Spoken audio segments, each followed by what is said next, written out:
Mesdames, Messieurs, bonjour. Merci d'être présents aujourd'hui pour cette conférence débat organisée par le Master RISE et portant sur le sujet des catastrophes naturelles. Comment les prévenir et y faire face à l'échelle locale. Ces dernières années, nous faisons face à une augmentation des catastrophes naturelles.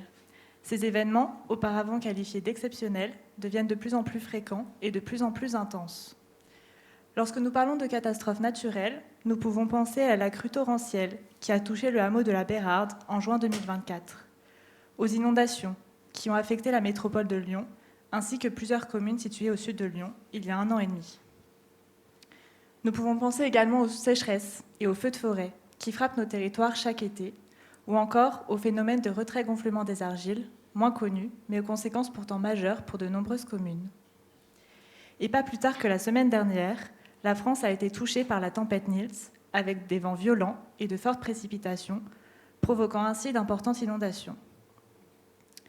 Ces événements nous rappellent une chose essentielle. Face aux catastrophes naturelles, les acteurs locaux, communes, intercommunalités, métropoles, se retrouvent en première ligne. Ce sont les collectivités territoriales qui sont en charge de mettre en place les mesures de prévention, d'agir dans l'urgence lorsque la catastrophe survient, mais aussi d'accompagner les démarches d'indemnisation et de reconstruction des territoires. Alors, comment limiter l'ampleur des catastrophes naturelles? Notre modèle est-il encore adapté?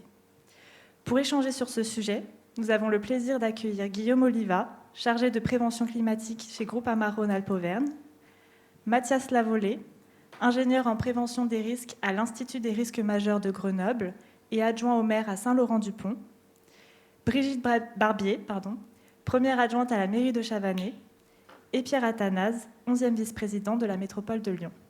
Merci à vous quatre d'avoir accepté notre invitation. Je vous laisse maintenant la parole pour vous présenter un petit peu plus en détail. Vous pouvez commencer. Bonjour, je suis Brigitte Barbier, première adjointe à la mairie de Chavannes. C'est vrai que si je suis là aujourd'hui, c'est parce que le 17 octobre 2024, nous avons subi une forte inondation sur notre commune et le maire étant absent, donc j'ai dû gérer ce moment de crise. Ça a été nos rivières qui ont débordé. Et suite à ça, nous avons eu 2 ponts qui ont complètement été emportés par le poids des embâcles et le courant, parce que la rivière, qui d'habitude a un pic du moins, elle a 0,032 mètres cubes de débit, et elle est passée à 76 mètres cubes de débit. Donc ça a fait une force qui a fait que les ponts ont été détruits. Ça nous a emporté aussi une partie du village où donc il y avait des salles communales, des salles sportives et ensuite quelques maisons aussi au bord de la rivière, dont 2 maisons qui ne seront plus habitables. Les personnes n'ont pas eu le droit de revenir chez elles et leur maison sera rachetée plus tard.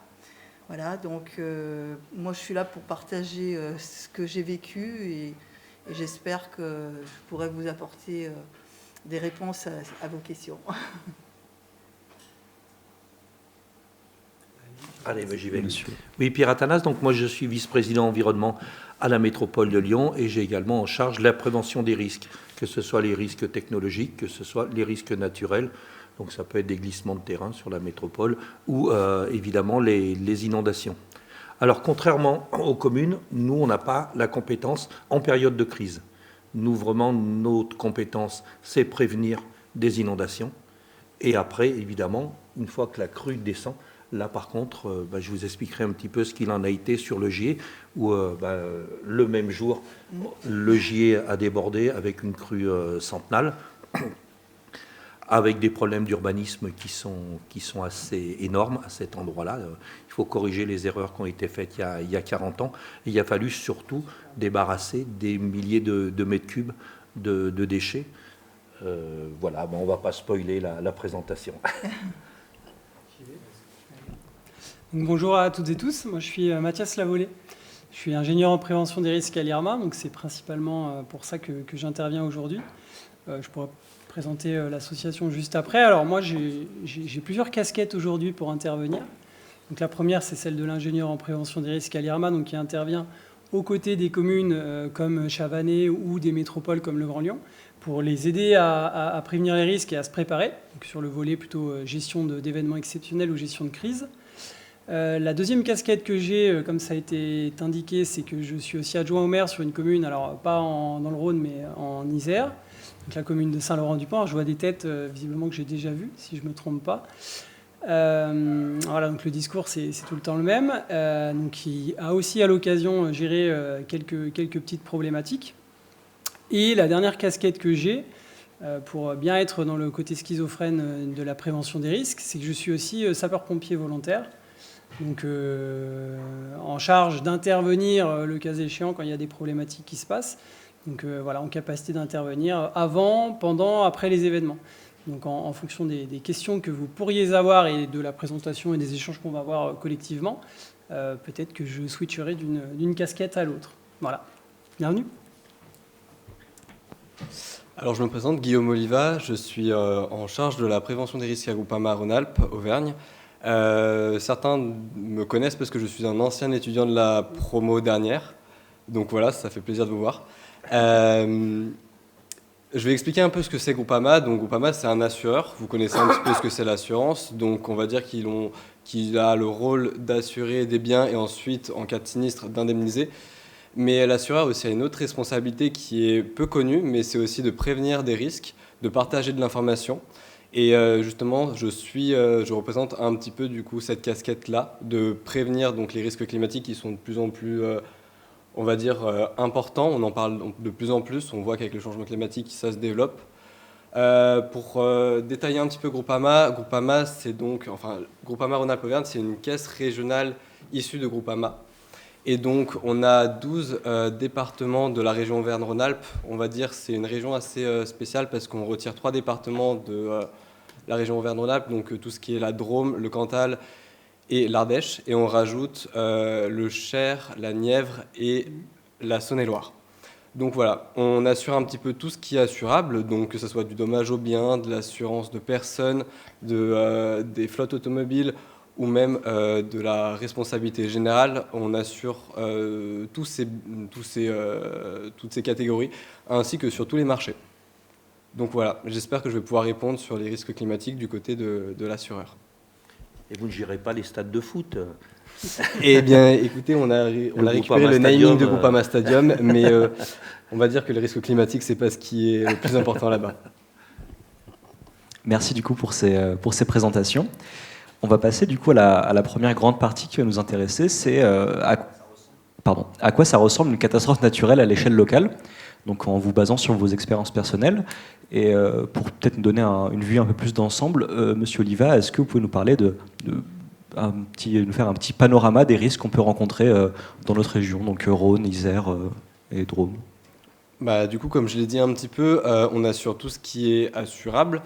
Que ce soit du tracteur à la personne, on assure vraiment tout en passant par la collectivité.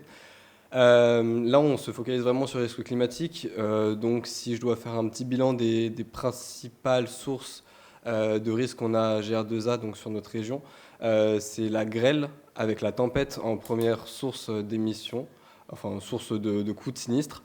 Ensuite, on a tout ce qui est la sécheresse et notamment le phénomène de retrait-gonflement d'argile.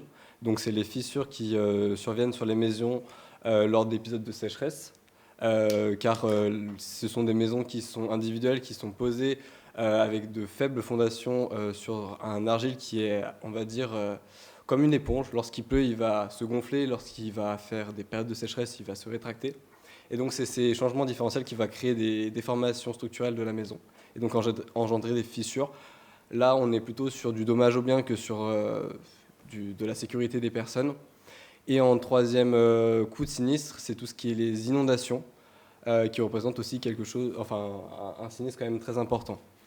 Donc voici un peu pour la topographie en fait des risques qu'il y a autour de la région. Bien sûr, il y en a d'autres que je rentre pas dans le détail, mais il y a tout ce qui est éboulement qui sont de plus en plus importants sur les collectivités. On a tout ce qui est aussi la tempête, et il y en a d'autres aussi. Le risque Natec aussi, qui est un risque qui prend aussi beaucoup d'ampleur. Natec, c'est les risques naturels. C'est un risque naturel, une inondation par exemple, qui va provoquer un risque technologique. Donc une inondation qui va survenir dans une entreprise, qui va peut-être créer un dommage et va peut-être engendrer la pollution des sols, des eaux. Et donc c'est ça un risque Natech. Et c'est ce que je prends dans mon périmètre d'action. Ok, merci beaucoup. Du coup, maintenant qu'on a vu un peu de quel risque on va parler, il y aura un petit fil conducteur qui sera celui de l'inondation. Madame Barbier, est-ce que vous pouvez nous parler de votre expérience avec les inondations? Vous avez été en première ligne, il me semble. Oui, donc le jour du 17 octobre, à 7h15, j'ai été contactée par les pompiers qui m'ont dit qu'on était en alerte rouge et qu'il fallait tout de suite aller en mairie consulter mon plan communal de sauvegarde. Et c'est vrai que là, tout est allé très très vite. On a essayé de mettre en place un PC. On a mis tout de suite un PC au niveau de la mairie pour avoir la communication entre nous. Et comme il avait plu toute la nuit, ça a été très vite. On a eu tout de suite les inondations, là, parce qu'il y a eu la rupture d'un premier pont, parce que Chabanais est situé au pied du Pilat. Et donc à un moment, un pont a complètement lâché et a emporté une grande vague qui a emmené ensuite un deuxième pont. Et ensuite, tous les accès étaient compliqués, la communication était compliquée parce qu'on avait des appels de partout. Et c'est vrai qu'on a déclenché notre plan communal de sauvegarde vers 9h30 parce que quand ces deux ponts ont lâché, on s'est dit qu'il fallait qu'on soit aidé par la préfecture. Donc c'était piloté par... ça s'appelait le centre opérationnel départemental, et c'est ensuite eux qui nous ont aidés à gérer les écoles. On a été obligés d'évacuer les écoles. Les pompiers, eux, ont fait un nombre d'interventions important. Des personnes ont été sauvées in extremis parce qu'elles étaient bloquées dans leur maison et elles sont sorties par le toit. Donc on a pu faire... des enfants ont pu être recueillis rapidement, donc ça a permis de nous laisser plus de temps pour travailler, puisque quand on déclenche le plan communal de sauvegarde, c'est aussi, ce qui est compliqué, c'est d'avoir du monde, parce que les gens travaillent, voilà. Mais donc, comme vous avez pu voir, notre village était complètement envahi de boue, de bois, et puis donc c'est tous les amas de bois qui ont tout cassé en fait. Donc l'entretien, je dirais que l'entretien des rivières est une chose importante. Et donc là, le bassin au milieu, vous voyez, normalement c'est un bassin nautique où il y a de la joute. Il a été complètement rempli de boue. Et donc ça a emporté des bâtiments communaux. On voit sur votre gauche la rue principale. Mais bon, ça a été sur un temps assez court, pendant 1 heure, 2 heures, mais bon, c'est très fort, quoi. Voilà. Merci. Monsieur Lavolée, du coup, est-ce que vous pouvez nous parler de l'une des dizaines, centaines peut-être de catastrophes que vous avez été amené à croiser? Alors, on en voit pas mal effectivement à l'IRMA. Alors, bon, j'en ai retenu quelques-unes, les dernières en date. Alors, celle de gauche, bon, c'est pas forcément de l'inondation, mais qui a quand même marqué tout un département, bon, l'Ardèche notamment, mais pas que, avec le séisme du Teil en 2019, qui a quand même provoqué des dégâts assez importants. Pour ceux qui s'intéressent, sur le site internet de l'IRMA, donc institutdesrisquesmajeurs.com, vous avez accès à tout un dossier technique sur ce qui s'est passé au niveau du séisme, comment est-ce qu'il s'est produit, qu'est-ce qui a été à l'origine de l'événement, et des explications notamment sur un peu les prises en charge assurantielles qui ont suivi. Donc le dossier est plutôt pas mal fait. Au milieu, c'est un glissement de terrain qui a eu lieu en juillet 2024. Alors comme ça, quand on regarde la photo, ça paraît pas hyper impressionnant. Pour autant, ça l'est. De mémoire d'homme en Isère, c'est le plus gros glissement de terrain qui s'est produit sur peut-être les 100, 200, 400 dernières années, voire même plus. Quand vous regardez comme ça le glissement de terrain, il faut vous dire que globalement, c'est à peu près 1 km du point haut au point bas, par environ 1,2 km de largeur. Et en plein milieu, vous avez une route qui passe, qui est une route départementale qui fait 6000 véhicules par jour. C'est pas énorme, mais ça représente quand même un petit peu de circulation. Par chance, dans ce secteur-là, c'est sur la commune de La Rivière, donc en Isère, c'est entre Grenoble et Saint-Marcellin, globalement.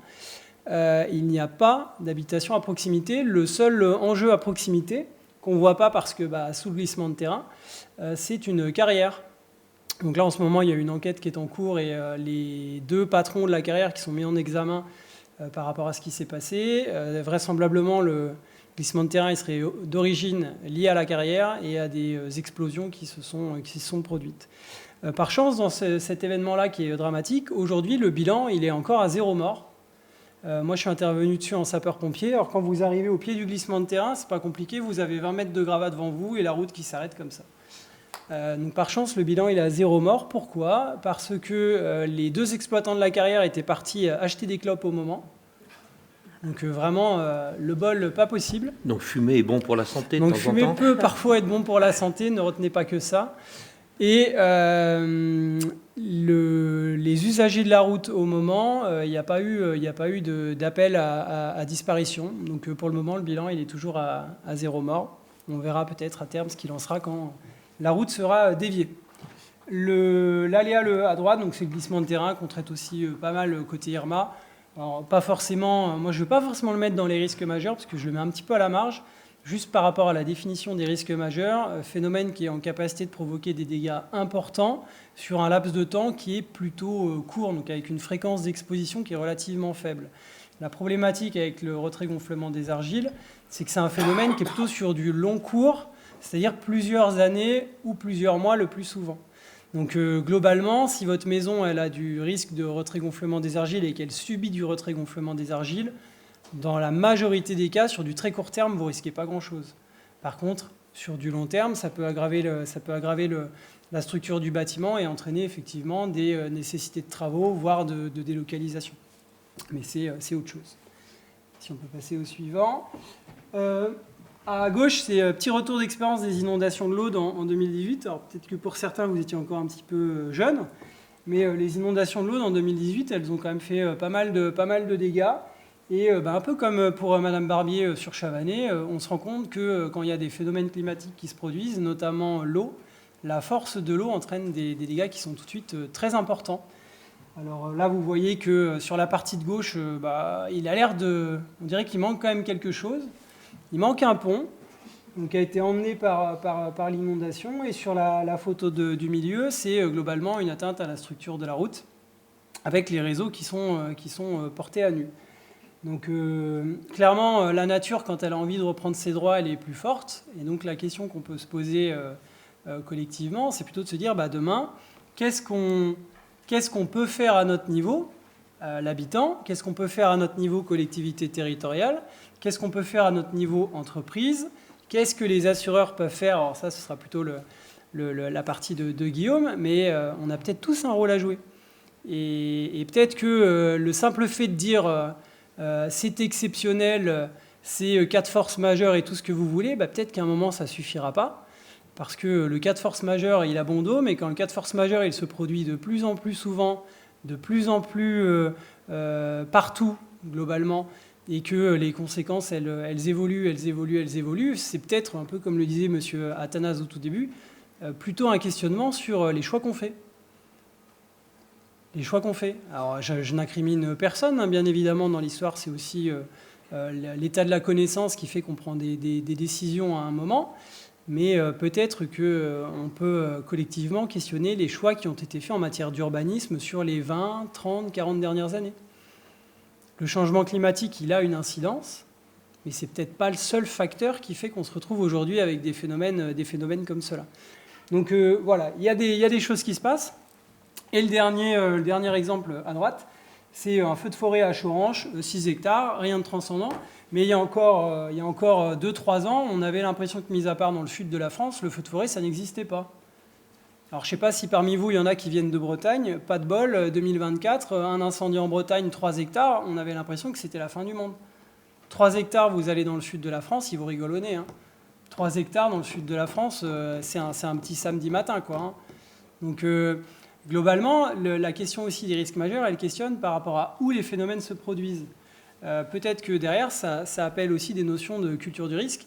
et de qu'est-ce que les habitants individuellement ils sont capables d'entendre, de comprendre et d'accepter.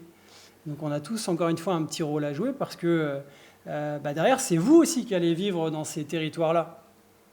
Donc c'est vous peut-être demain qui allez être confrontés à tous ces phénomènes-là, donc c'est aussi à vous de faire les bons choix de vie.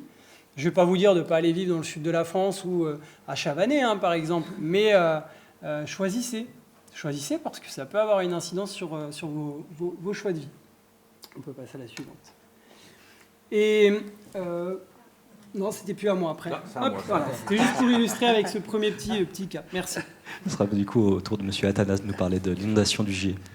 Voilà, donc le même jour que Chavanay était inondé, donc on a eu, nous, des crues alors sur Grigny, et là c'était un autre ruisseau, c'est le Gardon, et sur Givors, une crue très importante, donc une crue centenale, la plus grosse crue qu'on ait connue sur cette rivière-là. Dû à des précipitations particulièrement fortes et qui ont duré longtemps au même endroit. Autant des fois on a des orages, c'est relativement court, on a du vent. Là, il y a plus longtemps au même endroit. Alors après, je ne sais pas s'il y a des Trumpistes dans la salle, mais ne le croyez pas, le dérèglement climatique, ce n'est pas la plus grande escroquerie du monde, c'est vraiment le plus grand défi qu'on a à relever. Et parce que je vous montre ça, la crue donc de 2024, on en a une très forte en 2008, on en a une très forte en 2010. Donc elles se succèdent à un rythme très important et à des niveaux qu'on ne connaissait pas jusqu'à maintenant. Si on rajoute à ça j'allais être grossier, les erreurs qui ont été faites au niveau urbanistique, évidemment, on arrive à des catastrophes. Ici, c'est un centre commercial, l'un des plus moches de France. Ce n'est pas moi qui le dis, il fait partie d'un classement. Il y a des gens qui classent les entrées de ville, et donc Givors doit arriver deuxième plus moche entrée de ville de France. Un centre de ville énorme et qui, par contre, a empiété sur le lit du Gier. Alors, quand le Gier a un cours normal, ça ne gêne pas. On a caché le Gier derrière des choses absolument abominables. Mais quand on est en crue, voilà ce que ça donne. Donc, toute la zone commerciale a été inondée, et heureusement assez tôt le matin, ce qui fait que sur les parkings, il n'y avait pas grand monde. Quand le Gier est monté, les gens ont pu partir. Si c'était arrivé une heure après, les gens n'auraient pas pu tous partir, et ce qui est arrivé à Valence, en Espagne, aurait pu arriver ici aussi. Donc, économiquement, déjà un coût absolument phénoménal, puisque toutes ces boîtes à chaussures où on vend tout et n'importe quoi ont été inondées, donc tous les stocks, évidemment, ont été jetés. 8000 m3 de déchets, il a fallu enlever derrière 8000 m3 de déchets, ce qui est absolument énorme. C'est 140 maisons qui ont été impactées par l'inondation. Des dégâts sur les voiries aussi. Donc c'est arrivé le 17 octobre 2024. La route du Gier a été rouverte seulement le 14 février pour la Saint-Valentin 2025. Et la route de Mornan le 2 avril. C'est des coûts qui sont absolument énormes, rien que pour la métropole. Nous, ce que je disais tout à l'heure, on n'a pas la compétence gestion de crise, comme vous. Donc nous, évidemment, on gère la crise par solidarité à une commune membre de la métropole, et d'autres communes l'ont fait également, des communes des alentours qui sont allées aider la mairie de Givors pour surtout débarrasser, essayer de faire un petit peu dans l'urgence.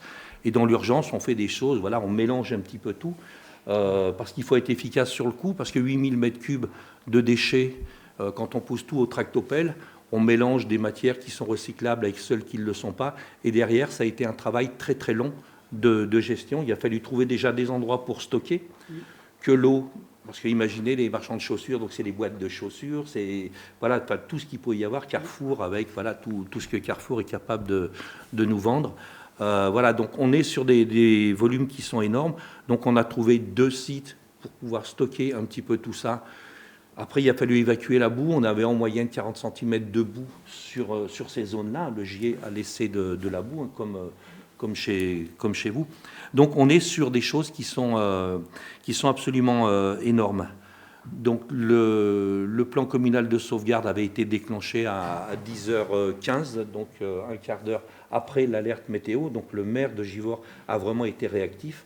Et nous, on est vraiment intervenus plutôt à la décrue pour débarrasser. Il se trouve que maintenant, bien évidemment, là j'empiète un petit peu sur la deuxième partie, mais je vais être très court. Bien évidemment, maintenant, il faut éviter que ça se reproduise. On aura toujours des orages qui vont être de plus en plus importants, de plus en plus fréquents. Donc, il faut absolument qu'on s'occupe de ça. S'occuper de ça, ça veut dire, évidemment, il faut redonner de la place au lit du Gier. Il faut faire des zones d'expansion de crues. Et pour ce faire, il faut racheter un certain nombre de commerces. Et là, il y en a pour une petite fortune. Les aides de l'État sont juste ridicules. Parce que ce qui est arrivé en 2024, on savait que ça allait arriver. Nous, on travaillait depuis le début du mandat, depuis 2020, à certaines hypothèses pour regarder un petit peu comment on pouvait éviter ces crues. Et tout avait été stoppé parce que l'État ne suivait pas financièrement. On est quand même à plusieurs dizaines de millions d'euros simplement pour racheter sans faire les travaux. Et après, évidemment, il faut faire les travaux.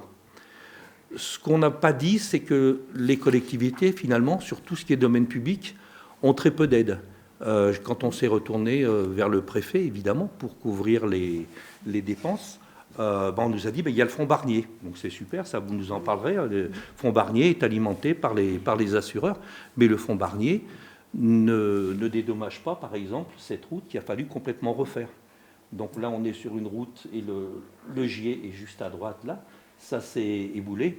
Donc refaire une route comme ça, ça veut dire qu'il faut refaire des fondations depuis le bas jusqu'en haut. Rien que ça a coûté une petite fortune. Donc là, on est vraiment sur des problèmes qui sont très très importants. Et c'est un petit peu la difficulté où on a un État qui n'assure plus du tout ses responsabilités en termes de risques, et notamment là en termes de risques naturels. Vous avez parlé du coup du fonds Barnier. Je veux bien que vous y reveniez un petit peu, monsieur Oliva, monsieur Lavolée. Je vais expliquer un peu déjà le système assurantiel avec l'arrêté catastrophe naturelle.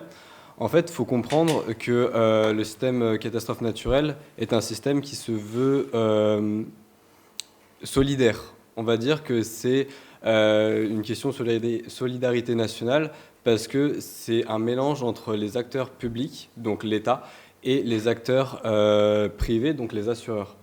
En fait, vous, quand vous cherchez à vous assurer, vous allez payer, du moment que vous avez un contrat multirisque, que ce soit habitation, dommage aux biens ou flotte, enfin auto, vous allez payer dans votre contrat une surprime qui avant était de 12% et maintenant est passée à 20%.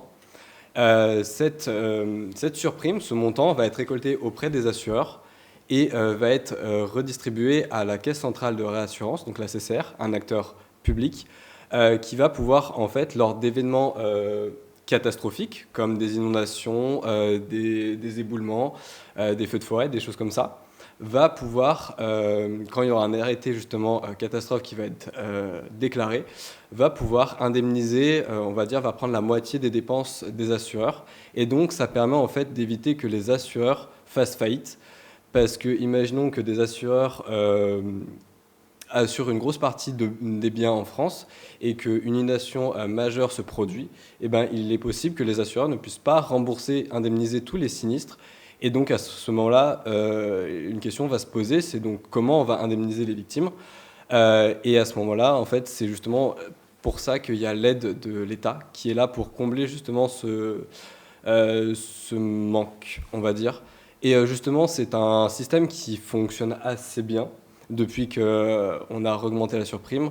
Il est critiqué justement par rapport au changement climatique, avec la multiplication des événements, peut-être que il sera plus soutenable à long terme. On en reviendra plus tard, je pense, dans le débat. Mais du coup, c'est un système qui fonctionne bien, qui est envié par les pays européens. Et justement, à ce système, il y a aussi un système de prévention, un fonds qui est dédié à la prévention, donc le fonds Barnier, qui permet justement, avec cette surprime, de financer ce fonds et donc de financer des travaux de prévention comme la relocalisation, le rachat de zones qui sont vraiment trop à risque et où l'aléa est vraiment connu. Donc voilà un peu comment fonctionne le fonds Barnier, le système assurantiel. Merci beaucoup. On va passer du coup à la deuxième grande partie, donc sur les outils concrets de prévention et de gestion des crises. Du coup, première question qui s'adresse plutôt à Madame Barbier et à Monsieur Lavolée. comment ça s'est passé, la gestion de crise? Quelles difficultés avez-vous dû affronter pendant la crise? Nous, la commune de Chabanais, on avait notre plan communal de sauvegarde qui était mis à jour en mai 2024. Donc c'est vrai que c'est important d'avoir un plan communal de sauvegarde à jour. Et pour moi, ça a été mon guide, je dirais, pendant toute la crise. Savoir à quelle rivière allait être concernée. Et progressivement, on a vu que toutes les rivières ont toutes été touchées. Et tous les quartiers où il y avait une rivière, on a été touchés. Sur le moment, on doit appeler les personnes, mais en fait, on a déjà préparé un peu le scénario, mais quand on est vraiment sur le terrain, ça se passe un peu différemment parce que les personnes qui sont nommées dans le plan communal de sauvegarde ne sont pas forcément sur place. Au début, pour moi, ça a été compliqué parce que toutes les personnes que j'appelais n'étaient pas sur la commune. Pourtant, c'était 7h15. Et les gens étaient déjà partis sur Lyon ou ailleurs. Donc la difficulté, c'est de retrouver du monde pour nous aider. Et même les personnes de la commune, pour venir à la mairie, c'était compliqué de leur dire l'état des routes, on n'avait pas toutes les infos. Donc là, les pompiers, c'est vrai qu'eux ont fait le lien, on se téléphonait, on avait un numéro spécial pour communiquer. Mais arrive un moment où il y a une saturation et à un moment où on ne sait plus qui joindre et plus personne n'arrive à nous joindre. Et c'est vrai que là, ça se passe. Il y a un moment un peu de flou. Et puis, heureusement, il y a eu l'accalmie. Ça n'a pas duré des heures et des heures. Même si on attendait encore d'autres pluies en fin d'après-midi. Et l'avantage de pouvoir déclencher le plan communal de sauvegarde, c'est l'une des premières fois que notre commune le déclenche, c'est qu'après on sent quand même que la préfecture et tout le système fonctionne et on est aidé là-dessus, on suit un peu après les instructions, quoi. Et voilà. Et vous aviez parlé, il me semble, d'un PC qui a été mis en place pendant la crise. Voilà, donc en fait, qui a dedans? Voilà, donc le PC, c'est le capitaine de pompiers de notre commune qui est venu nous mettre en place le PC en nous nommant une personne, un pompier qui lui était en relation directe. Et donc moi j'étais présente avec la personne qui était censée gérer le plan communal de sauvegarde. Parce que au départ il y a le maire et ensuite nous il y avait deux personnes, c'est l'ancien capitaine des pompiers, donc lui qui connaissait très bien la commune. Et ces deux personnes, il y en a un qui était donc avec moi et l'autre qui était sur le terrain. On lui disait d'aller en fonction des appels qu'on avait, on lui disait d'aller sur tel hameau pour aller voir quels étaient les besoins. Parce que les pompiers arrivent à un moment, pareil, ils ne pouvaient pas être dans tous les hameaux en même temps. Et ce PC, c'est important. Et en plus, notre mairie était en réhabilitation. Donc on s'est retrouvés dans une petite pièce. Depuis, on a réintégré notre nouvelle mairie. Et je pense que la première chose que je vais faire pour le futur mandat, c'est de vraiment créer une salle spéciale pour un PC, pour n'importe quel événement. Parce que là, avec un plan de la commune sur un mur, avec les différents hameaux, on aurait un outil vraiment utile. Et puis mettre en place aussi tous les moyens de communication qu'on pourrait avoir pour pouvoir bien communiquer avec tout le monde. Ok, super. Et du coup, pour continuer un peu là-dessus, Monsieur Lavolée, vous, je crois que vous avez déjà mis en place des simulations de crise. Il me semble que vous avez fait ça. Alors, en fait, le principe, c'est assez intéressant par rapport à tout ce qu'on dit depuis tout à l'heure. C'est globalement, alors ne voyez pas ça comme une petite pique, mais la gestion de crise, vous avez un peu deux options. C'est soit vous y allez au talent, comme généralement font certains étudiants à la fac, en se disant ça va passer, j'ai le talent, il n'y a pas de souci. Ça passe pas toujours. Soit vous vous préparez. Et le principe de se préparer, c'est justement d'essayer d'anticiper les problèmes que vous pouvez rencontrer pour commencer à apporter des réponses et éviter de vous faire surprendre. Ce qu'on comprend quand même derrière tout ça, c'est qu'il y a un certain nombre de sciences qui existent aujourd'hui en ce qui concerne la gestion de crise. Les syndiniques, ce n'est pas une science exacte. C'est-à-dire que vous pouvez faire tout ce que vous voulez. Vous pouvez mettre en place toutes les mesures de prévention, de protection, de sauvegarde, et j'en passe. Il y a peut-être un moment où toutes ces mesures-là, elles ne suffiront pas. Hasard des choses, événements exceptionnels, c'est une notion qui revient beaucoup aujourd'hui. Et donc, ce qui reste derrière tout ça, c'est quoi? C'est que si vous avez peu d'habitude de travail, si vous avez peu d'expérience, que vous n'avez jamais été confronté à la gestion de crise, globalement, vous n'allez pas passer un très très bon moment. Donc il y a tout un ensemble de facteurs, il y a tout un ensemble de choses qui font que peut-être qu'en se préparant un petit peu, peut-être qu'en travaillant un petit peu individuellement, collectivement, donc encore une fois en fonction du rôle qu'on a à jouer, qu'on soit un habitant, un parent d'élève, un enseignant, je ne sais pas, une collectivité territoriale, peut-être qu'en fonction du rôle qu'on a à jouer en se préparant un petit peu, on arrive à notre niveau à gérer un petit peu mieux les choses. Le maître mot donc, derrière tout ça, au-delà de l'expérience, c'est donc l'adaptation. Parce que, comme le disait Madame Barbier, même chez les meilleurs, même chez les sapeurs-pompiers, même chez les militaires, même chez les gendarmes, chez qui vous voulez, chez tous les experts de la gestion de crise, on apprend une chose, c'est que quand vous êtes face à une problématique, pensez que la réponse que vous apportez, c'est la meilleure réponse possible, c'est la meilleure option pour partir au tas. C'est la meilleure option pour aller dans un mur et ne pas voir ce qui se passe à côté. Et c'est là où finalement tous nos plans ils sont assez intéressants. Tout le travail qu'on fait en matière de gestion des risques, de préparation à la gestion des risques, c'est intéressant.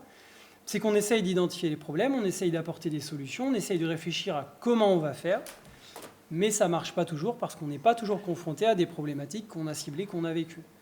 Donc il y a un très bon principe, moi, que j'aime beaucoup répéter, notamment en gestion de crise, c'est ce que disait Eisenhower. Le plan n'est rien, la planification est tout. En fait, c'est tout le travail de réflexion que vous apportez derrière cette thématique des risques qui est intéressante.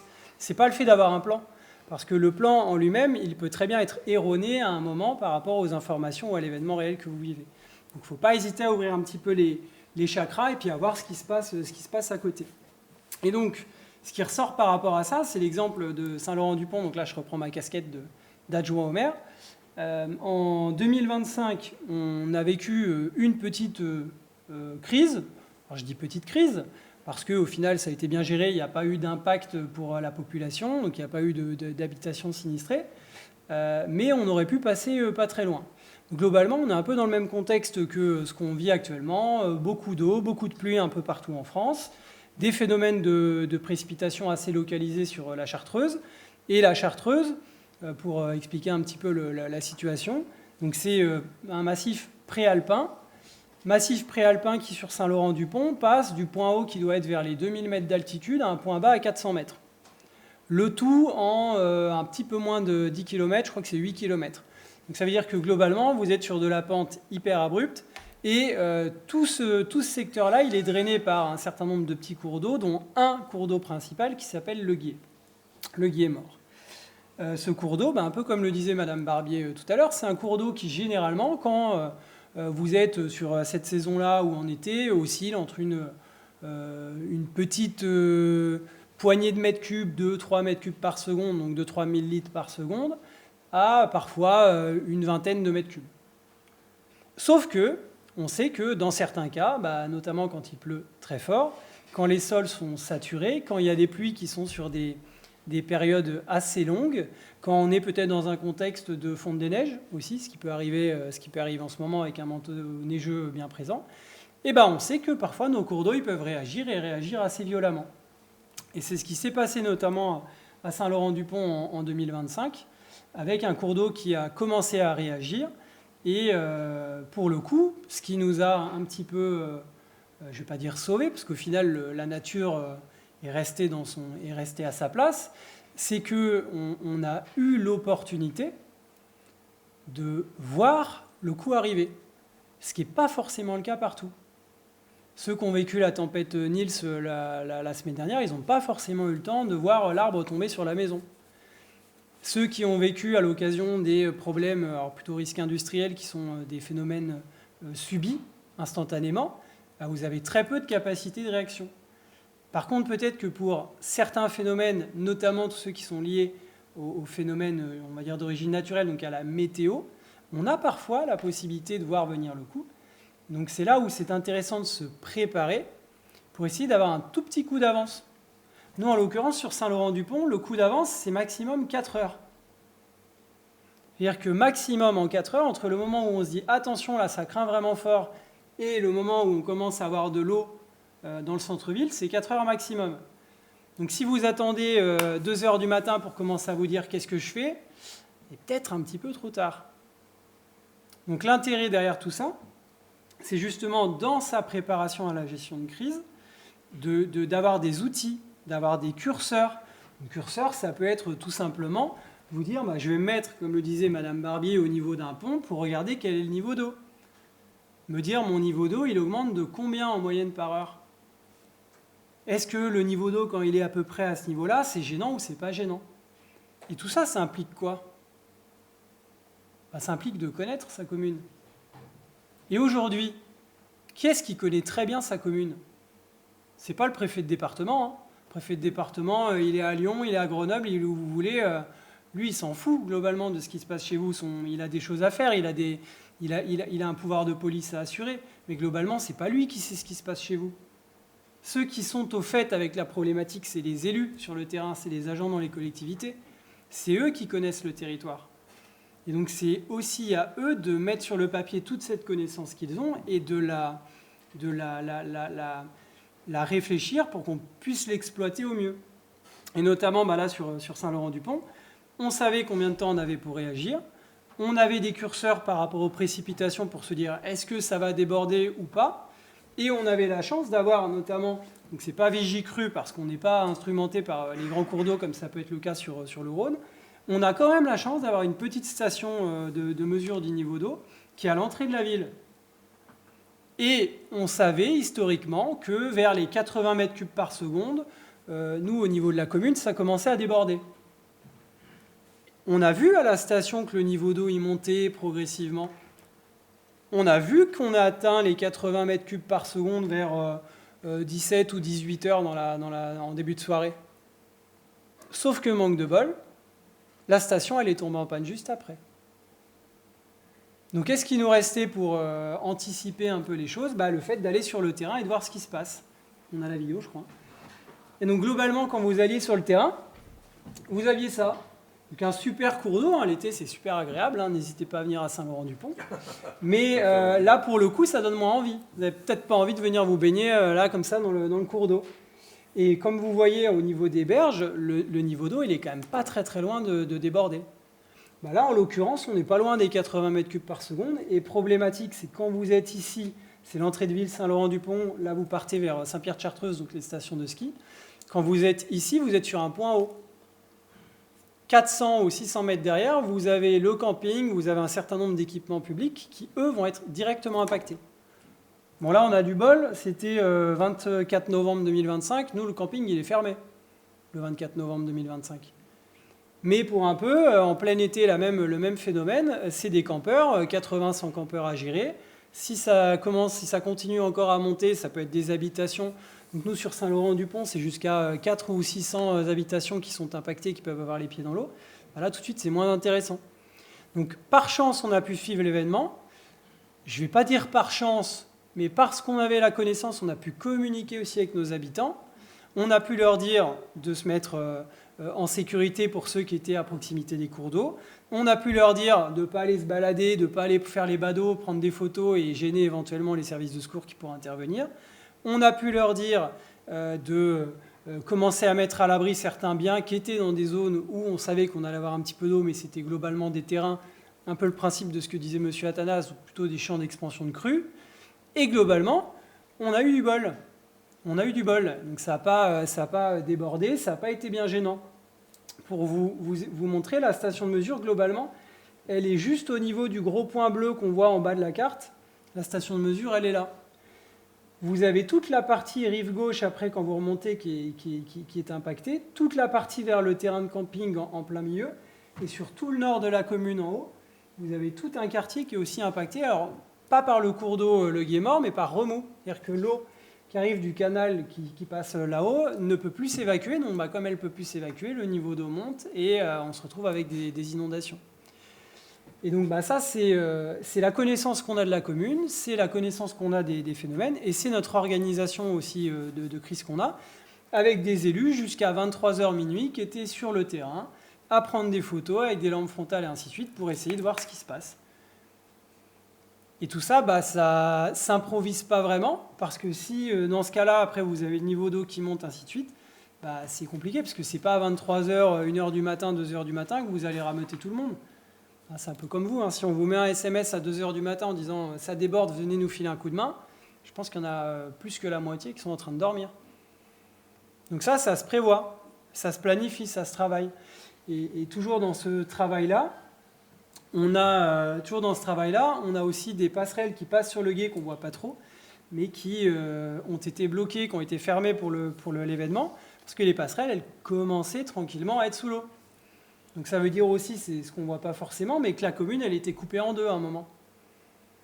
Ça pose aussi des problématiques, y compris en termes de secours à la population, et j'en passe.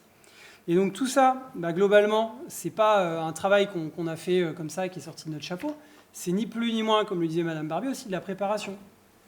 Et cette préparation, aujourd'hui, il y a la préparation documentaire, donc c'est-à-dire les procédures qu'on va mettre sur le papier. Sauf que ces procédures qu'on met sur le papier, elles ont une limite. Je vous donne un exemple. Et quand vous lisez une recette de cuisine, si vous n'avez jamais fait de cuisine, la recette, elle peut vous paraître hyper simple, sauf que quand vous l'appliquez pour de vrai, parfois vous vous dites, finalement, pas si facile. Et la gestion de crise, c'est la même chose. Vous pouvez avoir une recette qui est super bien faite, sauf que si la recette, elle n'est pas compréhensible finalement par les autres, si la recette, elle demande des petits points d'attention qu'on n'a pas parce que ce n'est pas noté dans la recette, ça ne marche pas. Et donc tout ce travail-là, ça passe effectivement par de la préparation documentaire, mais ça passe aussi par des habitudes. Et les habitudes de travail, il n'y en a pas 40. Enfin, en tout cas, il n'y a pas 40 manières de les développer. C'est soit, comme pour Saint-Laurent-du-Pont, je ne vais pas dire pour Madame Barbier, parce que ça a été un petit peu plus virulent chez elle, mais soit comme Saint-Laurent-du-Pont, vous avez la chance dans un mandat de vivre 3 petites inondations, mais où globalement le niveau d'eau ne provoque pas grand-chose. Donc ça vous permet d'avoir un espèce de coup d'essai. Soit vous vivez des événements réels, mais si vous n'avez pas l'opportunité de vous préparer avant, on se rend compte que c'est peut-être un petit peu compliqué. Soit vous vous préparez, donc vous trouvez des temps de préparation avec ce qu'on appelle généralement des exercices de gestion de crise. Donc c'est plutôt le format qu'on voit là. Là, je repasse sur ma casquette IRMA, mais où globalement, les communes se préparent, c'est vraiment ce qui est, obligatoire et conseillé dans tous les cas, les communes se préparent à gérer des situations de crise avec donc des événements auxquels elles vont être confrontées, avec toute une organisation de crise, les deux messieurs qu'on voit en blanc, qui vont intervenir avec des rôles et des missions définis. Et pour éviter qu'on y aille au talent, cette mise en situation, elle nous permet justement d'être confrontés à des problématiques, d'apporter des solutions, de faire évoluer nos procédures et finalement d'être un tout petit peu meilleur. Sauf qu'encore une fois, je reviens à mon exemple de cuisine et puis je m'arrêterai là. Pour être un tout petit peu meilleur en gestion de crise, c'est malheureusement pas en faisant une fois tous les 15 ans. Ce qui veut dire que même pour vous, demain, si vous êtes confronté à ce type d'événement, en fait, il faut se donner les moyens. On en revient un peu là-dessus. Il faut se donner les moyens de se dire peut-être que tous les ans, ou pas, tous les 2 ans, tous les 3 ans, maximum tous les 5 ans, ça c'est la réglementation qui le dit, maximum tous les 5 ans, je vais mettre en place un petit exercice comme celui-là pour me tester, pour tester mon collectif, pour tester mes procédures et pour être sûr que, je ne vais pas dire qu'on soit des experts de la gestion de crise, parce qu'on ne le sera jamais. Ce n'est pas notre rôle, on est des mairies, on n'a pas à être des experts de la gestion de crise. Mais au moins qu'on ait peut-être quelques petites habitudes de travail. Ça évite de faire son examen comme à la fac sans avoir rien préparé. La problématique qu'on a en gestion de crise, c'est que ce n'est pas forcément un coup de poker. On n'a pas le droit en tout cas de la jouer sur un coup de poker et d'y aller au bluff, parce que derrière il y a des vies humaines. Autant à la limite les biens, je vais presque dire on s'en moque. C'est gênant, mais il y a des assureurs pour les biens. Bon, on a fait des boulettes, on a construit au mauvais endroit, ça peut arriver. Ça peut arriver. Derrière, c'est les assureurs qui vont récupérer le truc. Mais par contre, s'il y a des vies humaines qui sont impactées, s'il y a des blessés, s'il y a des morts, les assureurs, ils s'en moquent. C'est plus de leur responsabilité. Donc derrière, qui est-ce qui va prendre? Qui est-ce qui va être responsable s'il y a des morts? C'est pas Guillaume, hein. C'est nous. C'est les élus, c'est les services. C'est les habitants, puisqu'ils sont morts. Donc comme on n'a pas le droit de jouer avec les vies, c'est là où il faut être bon, c'est là où il faut se donner les moyens, et c'est là où tout le travail qu'on fait dans les communes, qui est finalement pas très connu, il trouve son sens. Merci du coup pour nous avoir parlé un petit peu de ces outils-là de prévention. Monsieur Athanas, vous aviez des choses à dire sur le relèvement de la digue de Vaux, c'est ça il me semble, et comment est-ce que vous tentez de corriger les erreurs du passé? Alors là, les diapos, vous les avez rebrassés. Là, on est encore sur Givors. Sur Givors. Donc c'est pour vous montrer un petit peu l'aberration avec cette zone commerciale qui va jusque-là. Le Gier est ici, on a l'autoroute. Le Gier, son lit est complètement refermé. Après, là, on a du relief. Ici, on n'en a pas. Donc évidemment, quand le Gier déborde, tout ça, c'est plat. Je peux compléter, M. Athanas? Oui, bien sûr. Je complète aussi. Normalement, je ne vais pas vous dire de bêtises, mais si je ne vous dis pas de bêtises, pour cette zone d'activité sur Givors, il y a 2 entrées-sorties. Donc une sur la partie nord, une sur la partie sud. Alors ça, on ne peut pas l'inventer. Quand le Gier déborde, où est-ce qu'il déborde en premier? Sur les 2 entrées-sorties. Donc c'est aussi un petit peu problématique, c'est-à-dire que quand vous avez 5000 personnes dans la zone d'activité, si on n'anticipe pas un petit peu, on sait que ça va vite devenir compliqué d'évacuer tout le monde dans le délai qu'est le nôtre. Et c'est pour ça que je vous disais tout à l'heure, à 1 heure près, ça aurait pu effectivement être catastrophique. Là, on n'a eu que des dégâts matériels, mais quand même une note sacrément salée. À quelques heures près, on aurait évidemment eu des morts, puisqu'il y a des voitures qui ont été emmenées. Donc on va passer à la suivante. Voilà, donc nous, ce qu'on souhaite faire ici, c'est éventuellement pouvoir déplacer la zone jaune. Donc là, c'est le carrefour, pour ceux qui connaissent. Le remonter de l'autre côté pour pouvoir élargir le lit du Gier ici et démolir dans le cercle rouge les premières constructions qui sont là, et là, faire une zone d'expansion qui soit assez grosse, qui puisse stocker de l'eau. Donc voilà où on en est maintenant. Et là on est à l'étude, évidemment, mais là, ça représente des sommes qui sont énormes. Après, des enjeux, évidemment, qui vont toucher la population, après le cercle jaune, donc de savoir ce qu'on fait ici, comment on arrive. Et c'est pour ça qu'on aurait vraiment besoin de 2 zones d'expansion, une en amont et une en aval. On y va. Voilà un petit peu ce qui a été fait en amont. Donc là, on est à Rive de Gier. Voilà une zone d'expansion. Celle-ci, elle vient d'être faite. Elle va se renaturer. Il y a des végétaux qui vont pousser. Mais c'est vraiment quand le Gier déborde, plutôt qu'il sorte de son lit et qu'il aille inonder, faire des dégâts, c'est vraiment de garder le maximum d'eau là où il n'en fait pas. Sur le Rhône amont, alors là c'est un petit peu différent. On est sur des zones qui sont évidemment beaucoup plus grandes à protéger, avec énormément de population. Et la prise de conscience a surtout été prise au XIXe siècle, après la très grosse crue de Lyon, s'il vous plaît. La crue de 1856, donc grosse crue, c'était au printemps. Les crues principales sont au printemps, avec la fonte des neiges, pour le Rhône. Donc 1856, le Rhône déborde.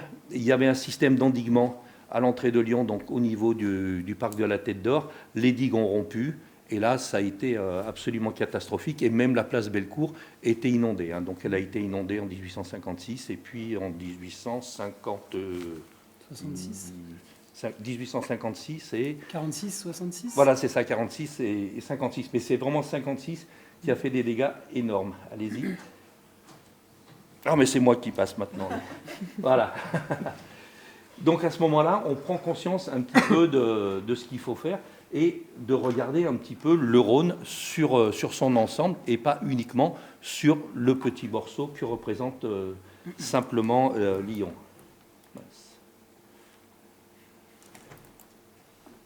Alors là, je suis perdu avec cette souris. Elle est trop technique pour moi. Ah, voilà. Si vous cliquez à droite, vous avancez. Si vous cliquez à côté gauche, vous reculez. Non, là, je suis perdu, là. On vous fait à la main, si vous voulez. Voilà. C'est ça ? Pardon? Non, revenez à voilà, celle-ci. Voilà, alors déjà, quand on parle de crues, on parle toujours de crues centennales, décennales et tout. Alors, ça veut... Maintenant, nous, on parle de Q10, de Q20, Q30, Q100, etc. Parce que Q centennale, pour les gens, quand il y a eu la crue, on est débarrassé pour un siècle. La prochaine grosse crue arrivera dans 100 ans. En fait, c'est une probabilité de crue. Et une crue décennale, par rapport à une crue vingtenale, ce n'est pas le double d'eau. C'est vraiment quelque chose de différent. Donc, c'est pour ça que je vous ai mis l'échelle de crue. Là, on voit une Q2, donc une crue qui a une probabilité sur 2 de se produire dans une année, Q5, etc. Et on voit bien que, heureusement, ce n'est pas des volumes d'eau qui sont multipliés par le chiffre là. Et ça, c'est vraiment quelque chose d'important. Donc, je vais essayer de... Mais du coup, c'est un petit peu trompeur. Ah oui, c'est... Parce que quand on vous dit crue centennale, vous partez du principe que ça a une chance, que ça arrive tous les 100 ans. Sauf que, comme le disait M. Athanase, 1846, 1856, 1866, c'est 3 crues bicentenales. Donc tous les 200 ans. Sauf que si vous faites le calcul, ça fait 20 ans. En 20 ans, il y a 3 crues qui ont une période de retour tous les 200 ans. Est-ce que c'est pas un peu incohérent ? Voilà, donc maintenant on parle de Q30, de Q20, voilà, donc et j'y arrive toujours pas. C'est vraiment. Non, venez me montrer où c'est qu'il faut que j'appuie là. C'est. On va le faire nous. Voilà, faites-le, voilà. Donc on a un système d'endiguement à l'amont de Lyon qui sert à protéger Vaux-en-Velin, le nord de Vaux-en-Velin et Villeurbanne-Saint-Jean. Il y a un autre système d'endiguement qui protège Lyon. Lyon est protégé au niveau d'une Q500 et Vaux-en-Velin et Villeurbanne-Saint-Jean n'étaient protégés qu'au niveau d'une Q30. En 2014, la législation a changé et on a eu une belle loi qui s'appelle la loi de modernisation de l'action publique territoriale d'affirmation des métropoles. Donc c'était vraiment le truc pour nous donner bien sûr plus de pouvoir et en fait l'État s'est surtout débarrassé de ce qu'il n'arrivait pas à gérer et notamment les digues. Et les digues sont revenues aux intercommunalités. Donc c'est rentré en vigueur au 1er janvier et on s'est retrouvé, après c'était normal, j'en veux pas aux personnes qui étaient en place en 2018, c'était fin de mandat. Donc nous, quand on a été élus en 2020, il a fallu prendre ça en charge et on a récupéré un système d'endiguement. Allez-y. Voilà le système d'endiguement sur Vaux-en-Velin et Villeurbanne-Saint-Jean. La digue la plus ancienne, c'est celle-ci, la digue communale, qui ne sert plus à rien maintenant. Elle se retrouve au milieu, puisque vraiment le système d'endiguement s'est fait au fur et à mesure des années. Et les autres, on les voit. Celle-ci, en fait, c'est une autoroute, celle-ci aussi. Donc les autoroutes sont surélevées, mais c'est ce qui fait le système d'endiguement. On a une digue ici, et on a c'est une digue ici qu'il faut refaire complètement, qu'il faut démolir et refaire, parce qu'elle était dans un état, elle n'a jamais été entretenue, jamais été gérée. Il nous faut toute la démolir et la refaire. Et on a ce chantier-là aussi. Ici, on a un ruisseau qui passe dans la digue. Et ce ruisseau sert aussi à l'évacuation de l'eau à la décrue. Et on a un petit souci, c'est que ce ruisseau-là, ici, il est busé. Sur 800 mètres, il passe dans un tuyau, ce qui ralentit. Donc il nous faut là réouvrir la rise. On a récupéré donc ce beau projet. On n'avait pas de liste des digues, on n'avait pas de cartographie des digues, et pendant 2 ans, on a découvert des digues qui ne figuraient pas. Donc imaginez comment l'État pouvait les entretenir, puisqu'il ne savait même pas que c'était des digues, et notamment la digue des Eaux Bleues, qui est quelque chose d'assez important. Donc un chantier qui est vraiment énorme. Au début, on a regardé, on a fait les premiers chiffrages, on était à 6 millions d'euros. Et au fur et à mesure qu'on a découvert, et que l'État, parce que l'État, s'il ne finançait plus, enfin ils vont cofinancer heureusement en partie, contrôle tout ce qu'on fait, et très régulièrement, on montre où on en est de nos études, et très régulièrement, nous ont inventé des aléas, en disant attention, si ici, il y a une rupture de la digue, comment ça réagit? Et hop, on repaye les bureaux d'études pour refaire des simulations. On a perdu évidemment beaucoup de temps. Et donc, on en est à 26 millions maintenant de travaux sur le système d'endiguement. Allez-y. Ah oui, vous m'avez vraiment enlevé beaucoup de diapos. Parce qu'en fait, ce que je voulais vous montrer, revenez peut-être à celle d'avant. Voilà. En fait, on est à un endroit où le Rhône n'existe plus, paradoxalement. Au XIXe siècle, on creuse le canal de Miribel, qui est en haut, pour la navigation. Alors, échec total, ça a été navigable 2 ans, et après, ça n'a plus fonctionné. Après, on a creusé le canal de Jonage pour le barrage de QC, qui se trouve ici. Et à l'intérieur, donc au fur et à mesure, alors que le Rhône était tressé, on n'avait pas vraiment un cours d'eau, le tressage a disparu. Et sur la partie à droite, c'est ce qui est devenu le Grand Parc de Miribel, qui est une zone d'expansion de crue. Mais on a déjà des zones d'expansion de crue qui sont plus en amont, notamment au marais de Chautagne, donc vraiment au nord du lac du Bourget, et dans l'Isère, ce qu'on appelle la plaine du Bouchage. Quand le niveau du Rhône est suffisamment haut, et ça date de Napoléon III, c'est le 19e siècle, c'est après la crue de 1856 que ça a été mis en place.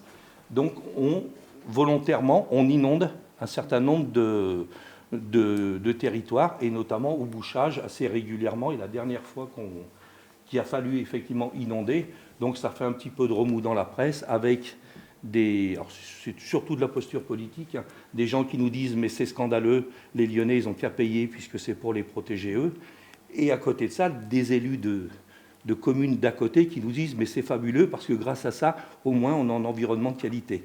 Donc on entend les deux, mais toujours est-il que gérer une crue lorsqu'on est sur un fleuve comme ça, on est sur un fleuve torrentiel, le Rhône, il l'est encore, ça ne va pas durer, ou ça va empirer peut-être avec le dérèglement climatique, mais il y a forcément une solidarité de territoire.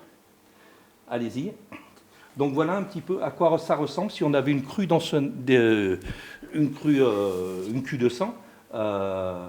Avec le système d'endiguement actuel, on inonderait effectivement toute cette partie, et c'est normal, on est bien dans la zone d'expansion, on est dans le Grand Parc de Miribel, on inonderait tout le nord de Vaux-en-Velin et le quartier de Villeurbanne-Saint-Jean, et ça représente en journée 85 000 personnes. Il y a moins de gens qui résident, mais avec les personnes qui travaillent dans les différentes zones industrielles, c'est 85 000 personnes. Donc on est sur un chantier qui est assez énorme. On a fait vraiment les points d'urgence très rapidement, et notamment la digue du Clos qu'il a fallu refaire rapidement. Le reste des travaux va commencer à la fin de l'année. Et donc on enchaîne 2026, 2027, 2028. Voilà. Ça, c'est la même chose, la même zone, mais là, une fois qu'on aura relevé le niveau de protection pour une crue de sang. Donc, il n'y a plus rien qui rentre dans toute la partie urbanisée.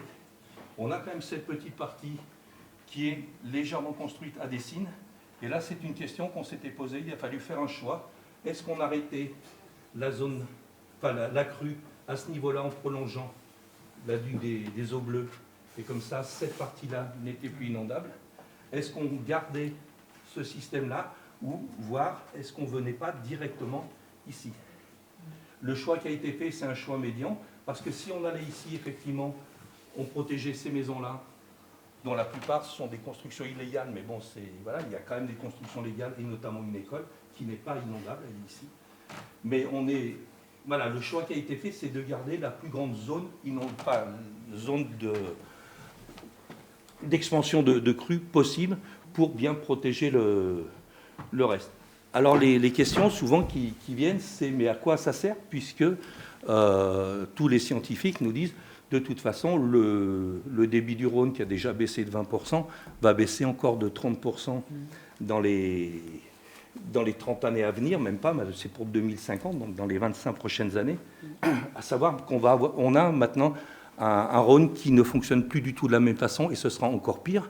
On est sur le seul fleuve français qui dépend des glaciers, et donc l'étiage est régulé quand même par les glaciers. Les fontes régulières de la glace en été permettent d'avoir l'eau dans le Rhône.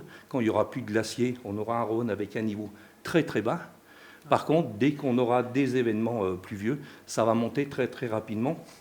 Et on l'a vu en juillet 2021, où on a une crue décennale au milieu de... Enfin, c'était le 15 juillet. De mémoire d'homme, on n'a jamais connu de crue décennale sur le Rhône. Donc on est vraiment maintenant... Effectivement, il faut gérer nos problèmes d'urbanisme. On a fait un petit peu n'importe quoi, mais il faut se préparer à des événements climatiques qui sont hors normes et qu'il faut prévoir. Après, il y a aussi des manipulations. Je vous ai montré tout à l'heure qu'on avait la digue de l'Épi, qui se situe ici, et l'État nous avait demandé de la démolir, parce qu'elle ne sert plus pour protéger. Par contre, bien évidemment, si vous mettez... tout ça en eau, ça reste une semaine en eau. Par capillarité, on aura quand même de l'eau ici. Le point bas, il est là, dans la zone agricole. Donc, il faut quand même aider à la décrue. Et la digue qui était ici aurait ralenti la décrue. On nous a demandé de la démolir.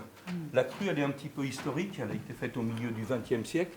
Et certaines personnes ont vu leurs parents aider à construire la digue et tout. Donc, le choix a été fait de faire simplement des ouvertures. Et là, on a été attaqué dans la commune par une opposition un peu manipulatrice et voire complotiste qui nous disait, regardez, on détruit la digue de l'Épi, c'est pour mieux protéger Lyon, comme ça ils font volontairement inonder Vaux-en-Velin pour protéger Lyon. Et c'est bien sûr évident que c'était bien le contraire. Merci beaucoup. On n'est pas si méchant que ça, la métropole. Merci du coup pour vos 3 expériences avec la prévention. Monsieur Oliva, est-ce que vous avez est-ce que vous avez été amené à mettre en place des actions de prévention de risques en tant qu'assureur? Alors, étant donné que je suis arrivé à Groupama depuis l'année dernière, donc depuis mars, le but c'était de créer vraiment une stratégie de prévention, donc savoir vraiment quel marché était le plus, on va dire, le plus sujet à de la prévention climatique. Et il en est ressorti que les collectivités avaient un besoin d'accompagnement. Lors de salons de maires, on s'est rendu compte que les maires et les élus en fait n'avaient peu de temps justement à consacrer en fait à la prévention. Et cette année va être aussi difficile puisqu'il y a les élections, donc il y a beaucoup de choses à mettre en place autres que la prévention et gérer le risque inondation. Donc on va devoir faire avec. Et justement en fait, c'est un marché qui est énormément à risque, qui est assez, on va dire, laissé seul. Et donc, la prévention climatique à Groupama est donc de proposer un accompagnement pour les collectivités. Donc, on va aussi les accompagner sur leur plan communaux de sauvegarde avec un prestataire qui met en place et aide justement les collectivités à créer leur plan communaux de sauvegarde, à les tester, et à les mettre à jour. Donc on est vraiment partisan là-dessus sur la gestion de crise. On est conscient que ça aide fortement en fait à réduire les biais humains et forcément en réduisant les biais humains, on évite justement des catastrophes humaines, que ce soit étant donné que le plan communal de sauvegarde il joue plutôt sur le côté humain que dommage aux biens. Et bien justement on aide là-dessus.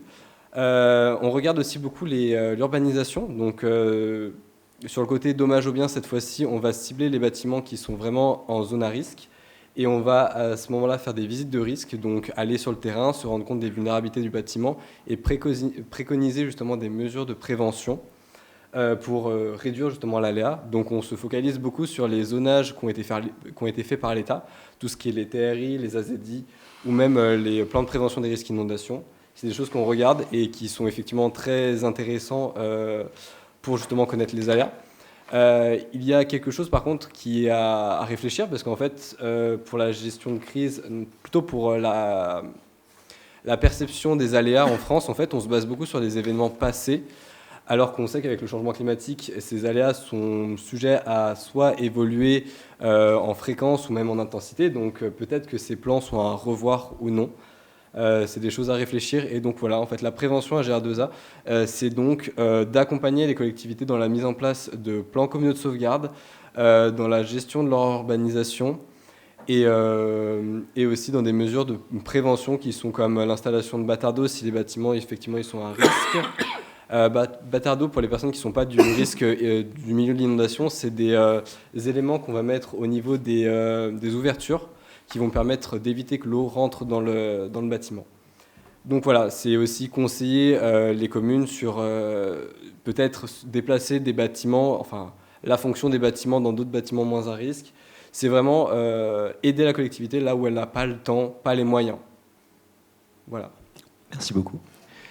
Et là, du coup, on arrive un peu sur la dernière partie, sur la fin, donc une partie un peu tournée vers l'avenir. Qu'est-ce que vous amélioreriez en France, chacun les uns après les autres dans un ordre indifférent, mais s'il y a quelque chose que vous devriez améliorer pour développer la culture du risque, on en a assez peu parlé, mais c'est quelque chose qui revient assez souvent. Comment est-ce qu'on ferait si vous aviez chacun une ou deux mesures à mettre en œuvre pour, si vous voulez commencer, Monsieur Athanase? Alors moi, j'ai aucune idée, puisque vraiment, c'est un mystère. De par mes fonctions, donc je m'occupe et de risques technologiques et de risques naturels. Et chaque fois qu'on en parle avec les élus, peu importe la région de France, tout le monde est confronté à ça. On découvre le risque quand le risque, il est là. Quand l'usine, elle a explosé, quand la rivière a débordé ou quand la montagne s'est écroulée. Et ce qui manque vraiment, c'est cette culture du risque. Nous, on a essayé de le prendre sur différentes façons. On a fait des villages très pédagogiques où les gens peuvent venir, on leur explique ce que c'est. Ça, c'était sur des risques technologiques. On l'a fait sur des risques inondations avec des pièces de théâtre, où une troupe de théâtre faisait des spectacles et tournait un petit peu dans les communes du Val-de-Saône. On a essayé de faire des choses comme ça. Curieusement, c'est peut-être l'une des choses qui a le mieux marché dans ce mandat-là. Moi, je n'ai pas une expérience sur des décennies, hein, mais c'est certainement le village qu'on avait fait sur les risques et qu'on avait ouvert aux scolaires. Donc les écoles sont venues, et en fait, c'est les enfants qui ont dit papa, maman, samedi, ça serait bien qu'on aille ensemble au village. Il faut voir parce que c'est vachement dangereux là où on habite. Et le samedi, il y avait du monde et c'était les enfants qui avaient emmené les parents dans des endroits où on n'arrive pas actuellement. On n'a protégé que 25% des habitations, alors qu'on est à 52% sur le reste du territoire. Donc là, c'est un risque technologique, hein, mais voilà. Donc c'est complètement abstrait parce que ça ne se passe pas, ça ne s'est pas passé depuis longtemps. Pourquoi on va courir des risques? Et je vous parle là d'un phénomène où quand même on charge 100% des travaux. Ça ne coûte rien aux personnes et au contraire, non seulement elles sont mieux protégées, mais du coup, en plus elles vont être mieux isolées de la température puisque c'est des fenêtres avec des films qui sont blindés. Donc la culture du risque, c'est vraiment le truc. Nous, ce qu'on fait, on travaille avec l'IRMA pour bien former les élus de la métropole et leurs services techniques, hein, donc des mairies. Hein. Donc ça, déjà, il faut que les élus soient vraiment formés sur les risques, que ce soit les risques inondations ou autre chose. On a beaucoup parlé des plans communaux de sauvegarde. Nous, maintenant, on l'a vu, hein, tout ce que je vous ai montré tout à l'heure sur le système d'endiguement, ces 3 communes, il faut absolument qu'on travaille sur des plans intercommunaux de sauvegarde. Alors ça complexifie les choses pour les communes, bien évidemment, parce qu'il faut qu'elles conservent des plans communaux de sauvegarde pour un certain nombre de risques et qu'elles aient en plus des plans intercommunaux de sauvegarde pour d'autres risques. Donc voilà, moi je ne rêve plus maintenant de sensibiliser tout le monde. Moi j'habite dans une zone à risque, j'ai connu la catastrophe de Feyzin avec l'explosion et je ne comprends pas pourquoi les gens refusent de se protéger. Et par contre, bien évidemment, chaque fois qu'il y a une catastrophe, on l'a vu avec Elkem le 22 décembre, vers qui les habitants se retournent en premier, c'est évidemment les élus locaux, les maires et en l'occurrence la métropole de Lyon. Mais les gens, voilà, c'est... Donc si quelqu'un a une bonne idée pour que les gens acceptent de se protéger avant que l'accident arrive, moi je suis preneur. Hein. On le voit sur les risques d'inondation. Tout le monde a essayé de construire sa maison le plus près possible de l'eau, parce que c'est quand même vachement bien d'entendre glou-glou, et puis de regarder les martins pêcheurs qui passent au-dessus de la rivière. Mais quand elle déborde, malheureusement, c'est de la faute de qui? Et après, il nous faut gérer aussi voilà, l'appétit des promoteurs. Cette zone commerciale de Givors-de-Vallée, c'est la pire des aberrations. Et maintenant, c'est la collectivité qui doit payer. Et pourtant, les gens qui sont enrichis, ce ne sont pas les collectivités. Givors, pendant un temps, parce qu'ils touchaient des taxes, mais maintenant, c'est vraiment à charge. Et chaque fois qu'on dépense de l'argent, je vous ai dit 1,4 million simplement pour enlever les déchets, eh bien, c'est des choses qu'on ne fait pas pour la population.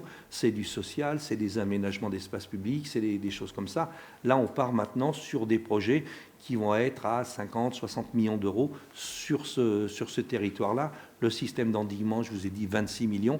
Ça coûte des fortunes et il faut absolument que les gens, quand même, jouent également leur rôle. Moi, je dirais au niveau de Chavanais, la question qu'on se pose, l'entretien des cours d'eau, parce que nous, ce qui s'est passé, c'est qu'il y avait beaucoup d'arbres qui ont été emportés. L'entretien tout le long des cours d'eau n'est pas fait depuis des années. Je pense que dans l'ancien temps, ils prenaient l'habitude de se dire qu'il faut nettoyer 1 à 2 fois par an, alors que là, on a l'impression que maintenant, il ne faut plus rien faire. Et c'est vrai que ça devient difficile, même on voit pour reconstruire, il faut faire des études pour éviter qu'il y ait un problème au niveau des espèces naturelles et tout ça. Donc voilà, moi je pense que si à la base aussi on se disait chaque année, chaque propriétaire doit nettoyer, ou quand on voit des arbres immenses qui sont encore les pieds dans l'eau, là sur notre commune, on en a encore juste à l'endroit où vous avez vu les photos. Je me dis, si un jour il refait une grosse pluie, c'est ces prochains arbres qui vont partir. Alors peut-être que la reconstruction de nos ponts, elle sera faite de façon à ce que les arbres vont pouvoir passer. Mais le dernier pont qui résiste, lui, je pense que pour la prochaine inondation, on partira. Donc il faut faire un entretien régulier, moi je dirais, des cours d'eau. Et ça, je pense qu'on n'est pas très très informés. Moi, au niveau de la commune, je me dis, la dernière fois que quelqu'un a dû nettoyer, est-ce qu'on ne pourrait pas obliger chaque propriétaire de nettoyer une certaine partie des abords du cours d'eau? Monsieur Lavolée, si vous voulez nous faire part d'exemples étrangers, il me semble que vous en aviez aussi. Alors j'ai pas mal j'ai quelques petits points, mais la question, je reviens sur ce que disait Madame Barbier, c'est est-ce que c'est pas déjà le cas? Est-ce que les propriétaires riverains des cours d'eau n'ont pas déjà un devoir d'entretien des cours d'eau? Oui. En fait, la question, c'est plutôt ça. C'est pas est-ce que les gens doivent le faire? En fait, théoriquement, ils doivent le faire. La réglementation, elle existe, elle est là, elle fonctionne théoriquement bien. La problématique, c'est plutôt de porter à la connaissance des habitants tout ce qui se passe, tous ces droits, tous ces devoirs. Moi, je reviens juste sur deux, trois petits points par rapport à ça, parce qu'il y a eu plein de choses intéressantes et j'ai beaucoup aimé ce que disait Guillaume et ce que disait monsieur Athanase tout à l'heure. Je vous donne quelques petites statistiques juste pour ouvrir un petit peu les chakras. Il y a eu, donc j'en discutais tout à l'heure avec l'équipe là, qui a monté la conférence, le 12 février, donc là il y a 5 jours, la page du ministère de la Transition écologique, donc le site internet développementdurable.gouv.fr a été mis à jour. Il y a une partie qui est dédiée à la thématique des risques majeurs sur ce site internet-là. Donc ils ont mis à jour les statistiques 2025. Il faut savoir que la France est le pays en Europe qui est le plus victime, entre guillemets, de phénomènes risques majeurs. On est à la première place. Donc on est les champions. Est-ce que c'est bien? Je ne suis pas persuadé. Entre 1950 et 2025, le ministère de la Transition écologique considère qu'il y a eu 161 événements qualifiés comme graves. Alors la qualification d'événements graves, je vous la cite, c'est plus de 10 morts, plus de 30 millions d'euros de dégâts. Ça va très vite, hein. Ça va très vite. 30 millions d'euros de dégâts, je pense que sur Givors, on les atteint. Hein. Ah oui, bien sûr. Donc ça va très très vite. Sur 75 ans, ça va très très vite. Si vous regardez sur le site internet, vous verrez que depuis les années 2020, depuis qu'on commence finalement à nous parler un petit peu de ce fameux changement climatique, il y a quand même une nette évolution du nombre de phénomènes recensés un petit peu partout. Et au-delà de cette nette évolution, ce qui est surtout flagrant, c'est la capacité des phénomènes, lorsqu'ils se produisent, à provoquer des dégâts. Alors cette capacité à produire des dégâts, elle repose en partie sur le changement climatique. Donc la capacité des phénomènes peut-être à charrier plus d'eau, par exemple. Ça, c'est avéré. Le changement climatique fait que globalement, au niveau national, on aura moins de pluie, moins de quantité d'eau à l'année. Mais par contre, lorsqu'il pleuvra, il pleuvra beaucoup plus. Ça, c'est le changement climatique. C'est pas moi, Météo France. Il y a peut-être des questions donc, liées au changement climatique. Il y a peut-être des questions liées aussi à la réaction des sols, parce que, comme le disait M. Athanase, la Terre est par définition un organisme vivant qui évolue. Donc une Terre qui a été habituée à recevoir beaucoup d'eau et qui du jour au lendemain en reçoit beaucoup moins, elle ne réagit pas toujours très bien. Et en plus de ça, il y a des questions d'urbanisation qui se posent. On va pas revenir dessus. Pour rester donc sur les petites statistiques, et je vous donnerai quelques exemples sur peut-être comment on pourrait faire. En moyenne en France, c'est 6000 communes qui déclarent des sinistres catastrophes naturelles à leurs assureurs. 6000 communes. Alors si vous ne savez pas combien il y a de communes aujourd'hui en France, c'est environ 34 500. Donc ça fait quand même une bonne partie de communes, c'est quasiment un petit 20% de tête des communes qui sont sinistrées chaque année. Chaque année. En plus, certaines, elles n'ont pas de bol, elles vivent parfois plusieurs événements dans la même année, ou alors elles sont sinistrées plusieurs années de suite. En moyenne, c'est 1,28 milliard d'euros par an, les catastrophes naturelles en France. Le fonds Barnier, il est abondé à hauteur de combien grâce à vos assurances ? Vous avez l'info ? 300 millions. 300 millions d'euros. Ça oscille entre 200 et 300 millions. 300 millions d'euros. Pour 1,28 milliard, il en manque. Hein. Le compte n'est pas bon.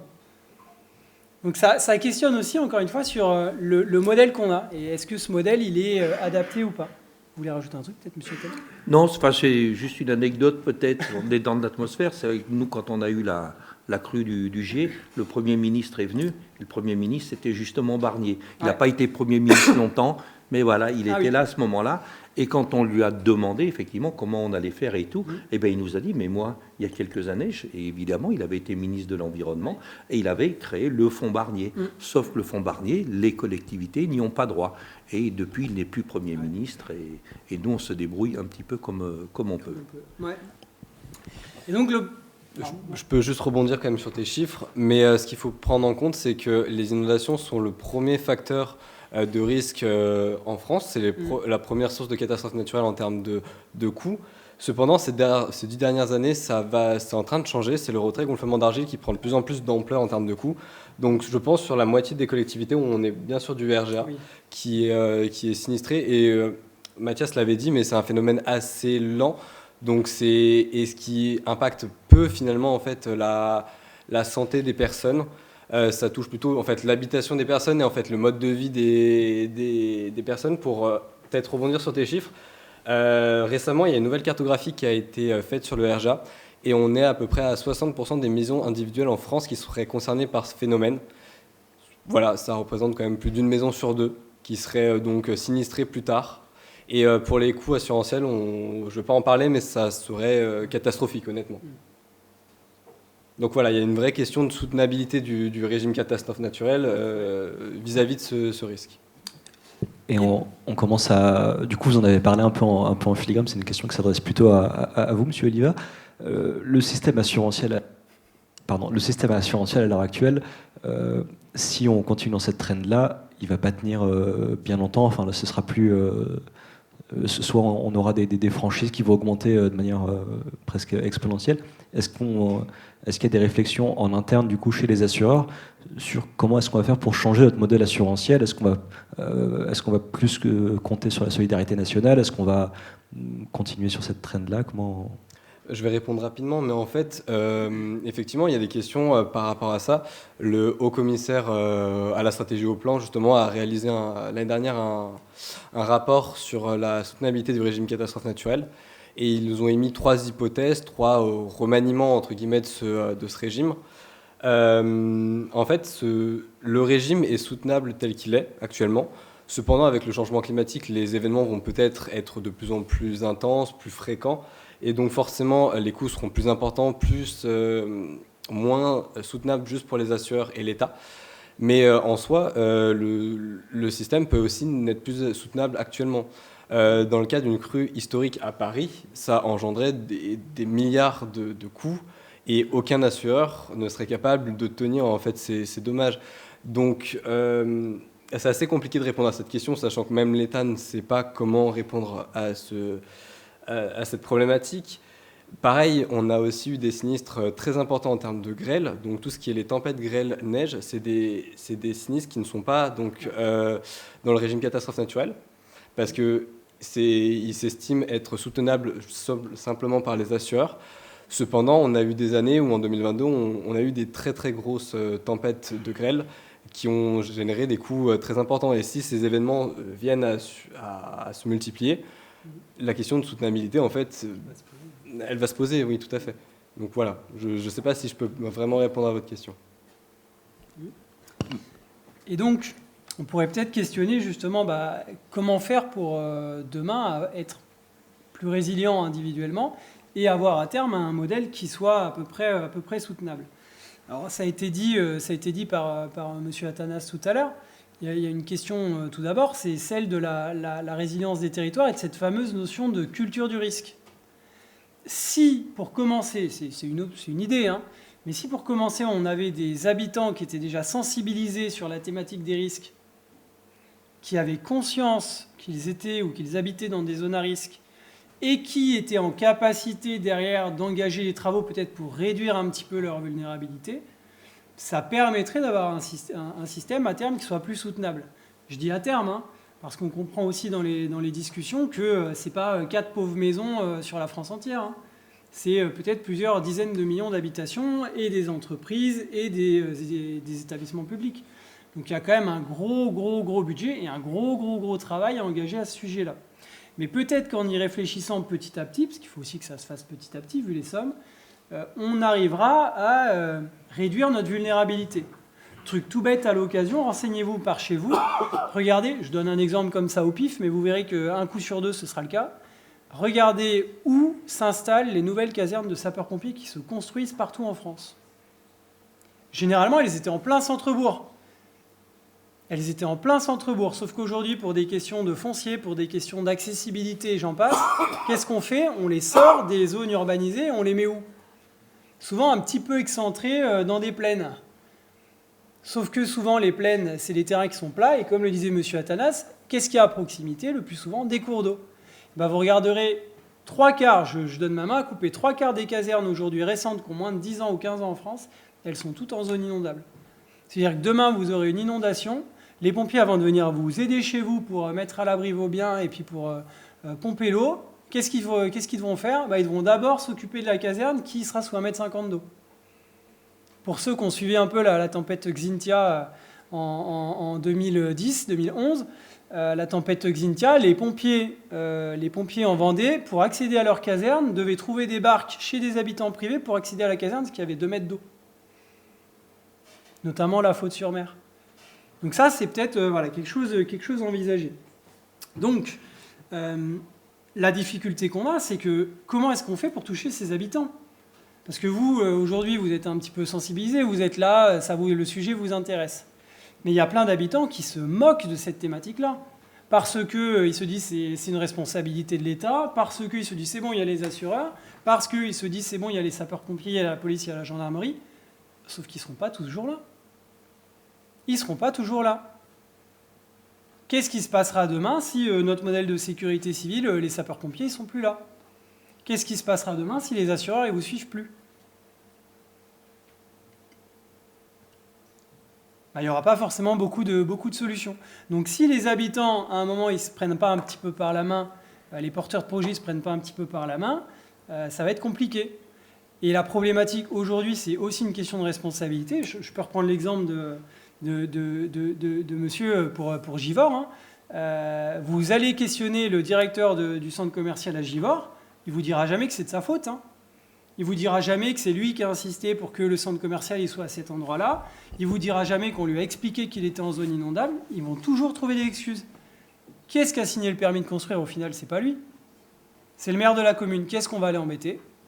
Le maire de la commune. Alors celui-ci est mort il y a longtemps, puisque c'était il y a 40 ans. Mais effectivement, l'exemple est très bon, puisque nous, quelques semaines après, on a travaillé dans l'urgence, on a nettoyé et tout, et après on s'est posé des questions, et évidemment, il y avait la déconstruction de Carrefour. Je vous l'ai dit tout à l'heure, une des options, c'est quand même de le déconstruire, de le déplacer. Ils sont hyper réticents.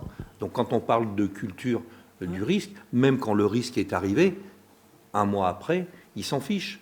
C'est vrai qu'ils ont été remboursés, eux. Ils ont été assurés. Alors, je ne sais pas si c'est Groupama qui assure Carrefour Givors, mais ils ont été remboursés. La collectivité, ça lui a coûté un bras. Et de toute façon, le reste, ils s'en fichent. Et il faut faire le forcing, malheureusement. Alors, ce n'est pas vrai pour tous les commerçants. Il ne faut pas qu'on généralise. Mais manque de peau sur Carrefour, On a ce problème-là. Ouais. Et pourtant, l'une des solutions, c'est de déplacer Carrefour. Mais même dans le sud de la France, il y a plein d'habitations. Pour ceux qui vont dans le Var, dans le Gard, il y a plein d'habitations qui sont isolées au fin fond de la Pampa. Vous n'avez pas une route à moins de 1 km ou 2, il n'y a pas une habitation à moins de 10 km. Les gens, ça ne les choque pas. Qu'est-ce qu'elles font en plein milieu de la forêt, ces habitations ? Demain, il y a un incendie, c'est les habitants qui vont se mettre en danger, c'est les pompiers qui vont y aller, et ainsi de suite.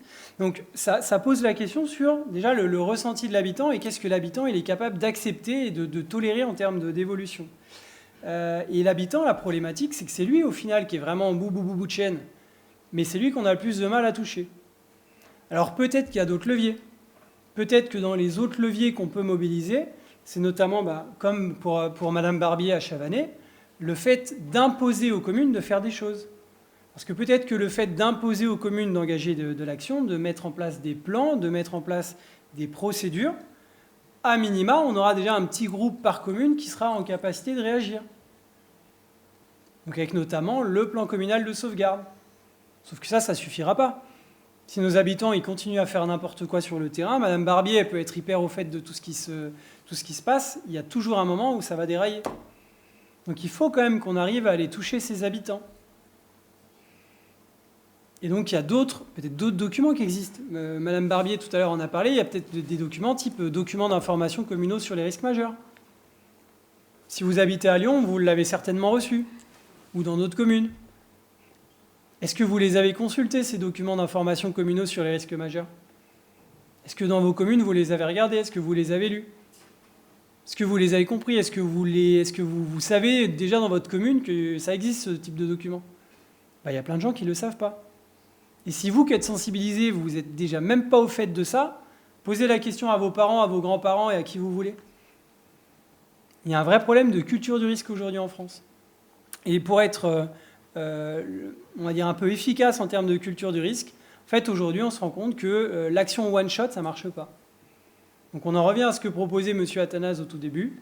En fait, aujourd'hui, si on veut être bon en termes de culture du risque, c'est comme ça que le Français réagit. En fait, il faut le spammer, il ne faut pas arrêter de l'embêter avec des actions en lien avec les risques. Il faut lui envoyer des petits courriers de temps en temps, il faut communiquer sur les réseaux sociaux de la mairie, il faut lui envoyer une petite plaquette à domicile, il faut aller faire du porte-à-porte pour lui proposer des diagnostics vulnérabilité. Il faut faire un exercice et passer avec le véhicule de police municipale qui va dire attention, pas cirque Zapata, mais exercice inondation. En fait, il va falloir harceler nos habitants pour qu'ils prennent conscience que globalement, ça n'arrive pas qu'aux autres. Il va vraiment falloir qu'on arrive à changer ce petit schéma-là. Et je ne vous dis pas que ça va se faire sans effort, je ne vous dis pas que ça va se faire sans douleur non plus, mais il faut que les habitants ils évoluent là-dessus. Sauf que tout ça, c'est très bien, ça peut éventuellement fonctionner, mais ce ne sera pas non plus la fin du cycle, puisque de toute façon, cette fameuse culture du risque, elle a une durée de vie qui est limitée. En France, on considère que la culture du risque, elle a une durée de vie d'environ 5 ans. Aujourd'hui, je vais vous montrer l'exemple des inondations dans l'Aude en 2018. Aujourd'hui, vous allez dans l'Aude, vous allez à Cuxac-d'Aude et compagnie, vous allez voir les habitants là-bas, vous leur posez la question, vous leur demandez de vous retracer l'inondation d'il y a 6 ans, 7 ans, 8 ans maintenant. Vous avez 50% des habitants qui vont vous raconter n'importe quoi, alors qu'ils ont vécu les événements, ils y étaient. Il y a des habitants droit dans les yeux, ils vont être capables de vous dire « Ah non, moi j'ai jamais été inondé », alors qu'ils ont pris pour certains 50 cm, 1 mètre, 1 mètre 50 d'eau chez eux. Donc ça pose une vraie question, cette culture de risque. Et aujourd'hui, malheureusement, il n'y a pas forcément de réponse. Et je dirais même, si on peut passer peut-être à la diapo suivante, même la 14, enfin là encore, voilà. Et je dirais même, au-delà de ça, il y a une autre aussi question presque de fond, et nous on milite beaucoup pour ça, c'est qu'aujourd'hui, vous connaissez le ministère de la Transition écologique et de l'Environnement. Aujourd'hui, vous connaissez le ministère de l'Intérieur, mais peut-être qu'à un moment, au niveau politique national, il faudra aussi que cette thématique des risques majeurs et de la sécurité civile devienne une vraie problématique d'État. Ce que je veux dire par là, c'est qu'aujourd'hui, vous avez un ministère de l'Intérieur qui gère la crise, très orienté quand même sapeurs-pompiers, police, gendarmerie, et vous avez un ministère de la Transition écologique qui gère l'avant et l'après-crise. Peut-être qu'à un moment, faudra qu'au niveau État, on se dise pourquoi est-ce qu'on ne ferait pas, on fait bien des ministères pour plein de trucs un peu bizarres par moment, pourquoi est-ce qu'on ne ferait pas aujourd'hui, parce que c'est quand même une thématique qui est hyper importante, un ministère de la sécurité civile? Du coup, qui serait saisi en lieu et place des communes qui gèrent à l'heure actuelle? Alors, non, pas à la place d'eux, parce que la connaissance, elle reste quand même au niveau communal, au niveau du bloc communal et intercommunal, mais surtout un ministère qui aurait pour vocation de défendre les intérêts des habitants, des collectivités territoriales sur ces questions de sécurité civile. Aujourd'hui, le ministère de l'Intérieur, vous allez le voir, vous lui dites gros problème d'inondation à Givors par exemple, vous lui dites qu'est-ce qu'on fait, lui au pire il va vous dire on va rajouter des pompiers. Mais ça ne solutionne pas le problème. Ça ne solutionne pas le problème. Le ministère de la Transition écologique va vous dire on peut faire des études, on peut éventuellement exproprier mais ça va être compliqué. Mais globalement, on n'a pas aujourd'hui un ministère qui a vocation à défendre les intérêts des Français sur ces questions de sécurité civile. Peut-être qu'un jour, dans le meilleur des mondes, ça arrivera. Peut-être. Dans tous les cas, comme ce n'est pas fait, parce que pour le moment, ce n'est pas forcément la direction qui est prise par les politiques nationales, il y a peut-être d'autres choses qu'on peut faire. Alors c'est juste pour ouvrir le débat et je m'arrêterai là-dessus. C'est qu'aujourd'hui, il existe des mesures, mais encore une fois, il faut que les habitants les acceptent. Notamment en lien avec l'inondation. Je ne sais pas si vous connaissez ça. Alors souvent, les dames sont un petit peu plus au fait de tout ça, notamment avec le maquillage en matière de wet proofing ou dry proofing, c'est de l'anglais. C'est globalement des mesures qui existent, qui se font hyper bien, notamment dans les pays du nord de l'Europe. En France, on en est encore un petit peu loin. Les pays anglo-saxons ont vraiment des exemples à nous donner. C'est globalement des mesures qui permettent soit d'empêcher l'eau de rentrer dans les habitations. Donc globalement, vous avez l'habitation, vous avez l'eau tout autour, mais l'intérieur de l'habitation ou du site industriel ou autre, elle n'est pas impactée. Donc vous réduisez considérablement les dégâts. Soit vous laissez l'eau rentrer, mais vous faites en sorte que, globalement, 2 heures après, vous puissiez revivre naturellement dans la maison. Et aujourd'hui en France, on n'en est pas du tout là-dessus. On commence à le voir un petit peu. Exemple sur des règles d'urbanisme. On va vous dire, pour du dry proofing, vous habitez en zone inondable, pas de souci, vous surélevez votre habitation de 50 cm. Sauf que si on reprend les cartes de M. Athanas de tout à l'heure, je ne sais pas si vous avez regardé les hauteurs d'eau qui étaient indiquées, ce n'est pas une question de vingtaine de centimètres. C'était une question, alors il y avait la vingtaine de centimètres, mais ça peut monter jusqu'à 2 mètres et plus dans les cartes d'inondabilité. Donc vos 50 cm par rapport aux 1,50 m ou 2 mètres d'eau, ils sont ridicules finalement. Alors ils sont ridicules pour le bâtiment, ils sont peut-être intéressants pour sauver des vies. Peut-être. Mais peut-être qu'à un moment, il faudra aussi dire aux habitants, on va avoir des vraies mesures structurelles pour éviter que vous ayez trop de risques dans l'habitation. Donc si vous tenez absolument à construire sur ce secteur-là, moi, pas de souci, dont acte. Mais à ce moment-là, vous allez surélever votre habitation de 2,50 m. Merci pour du coup, la présentation de quelques solutions techniques. On va maintenant passer du coup, avec le peu de temps qui nous reste aux questions du public. Donc,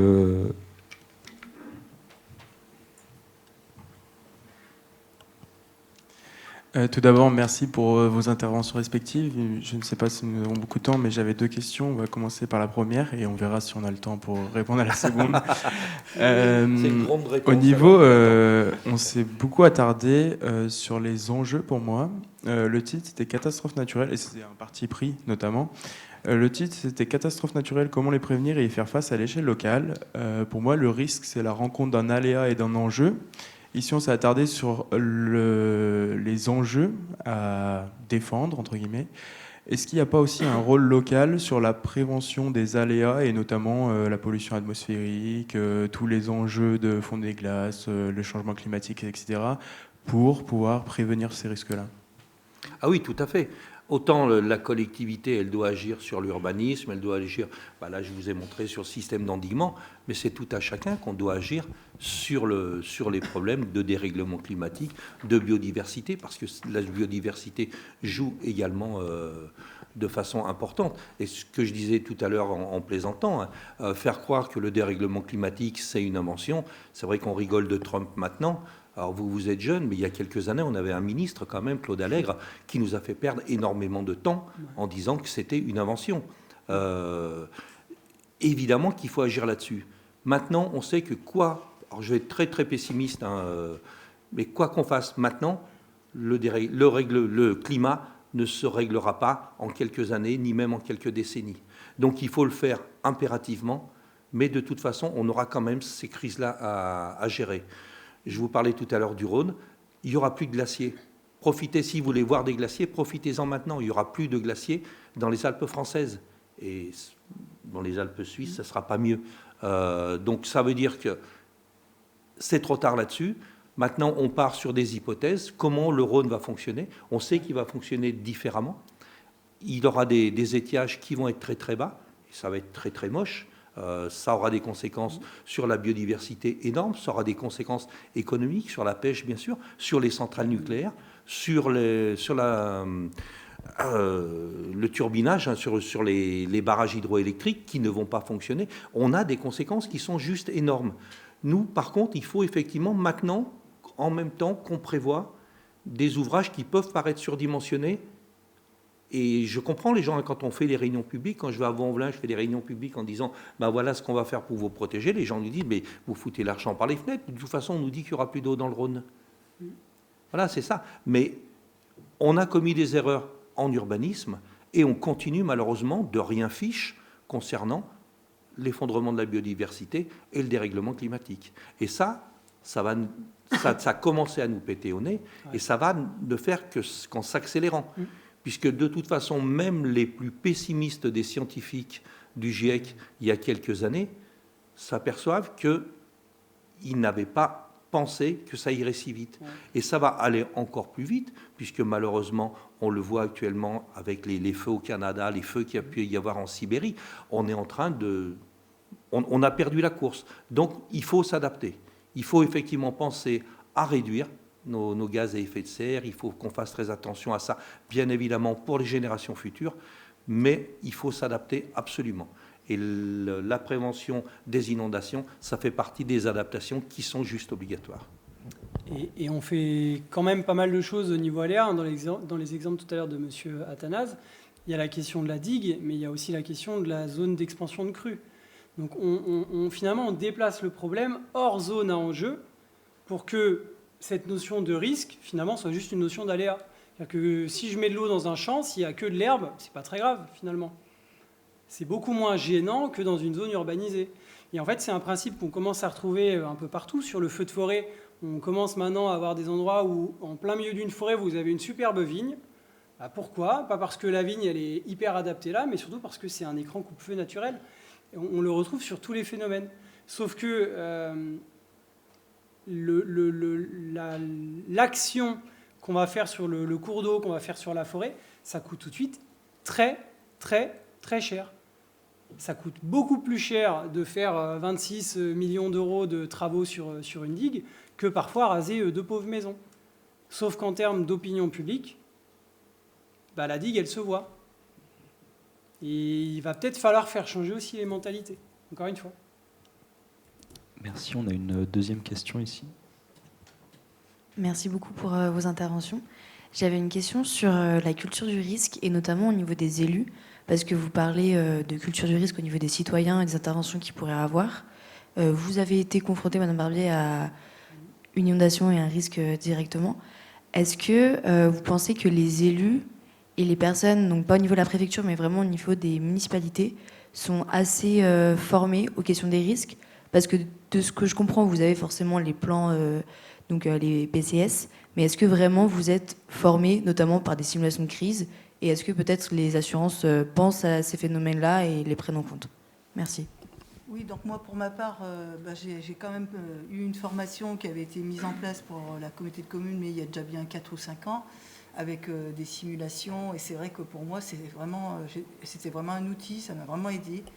Et quand on le vit en direct, on repense à les choses qu'on a eues à cette formation et c'est surtout se mettre la pression en fait, parce que à ce moment-là, on n'est pas habitué à savoir que ça part dans tous les sens et qu'on prend le téléphone et qu'on doit répartir les tâches. Et ça, c'est ce que j'ai trouvé bien. Et je pense que c'est des choses qu'il faudrait qu'on mette en place plus régulièrement et peut-être pour les habitants qui sont dans des zones à risque, qu'ils aient le bon réflexe.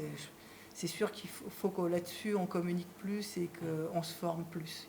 Mais pour les élus et techniciens, c'est évidemment indispensable. Enfin, la métropole de Lyon travaille avec l'IRMA, et l'IRMA forme les élus des communes de la métropole et les techniciens. Parce que bien évidemment, dans une cellule de crise, il y a les élus, il y a aussi les techniciens qui sont là, parce qu'il faut guider les pompiers, il faut guider la police, il faut...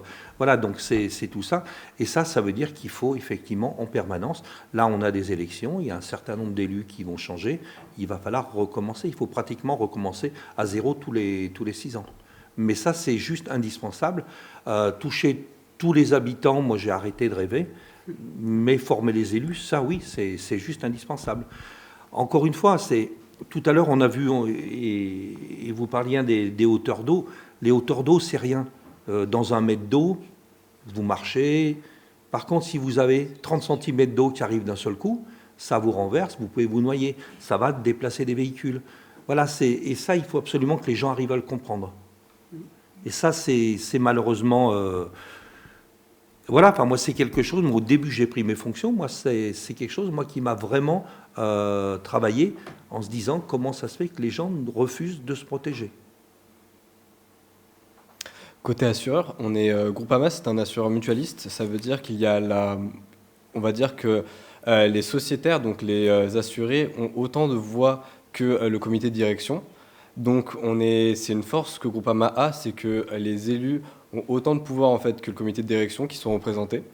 Et justement, une des missions principales de Groupama est de former les élus. On a déjà formé pas mal d'élus qui sont justement dans les villes pour aider justement les maires. Ils sont représentants en fait. Les élus sont des habitants comme nous. Ils sont là pour propager entre guillemets nos idées, et on est au courant, enfin on est persuadé que la culture du risque est important. J'ai pas eu le temps de me prononcer là-dessus, mais pour nous la culture du risque est vraiment essentielle.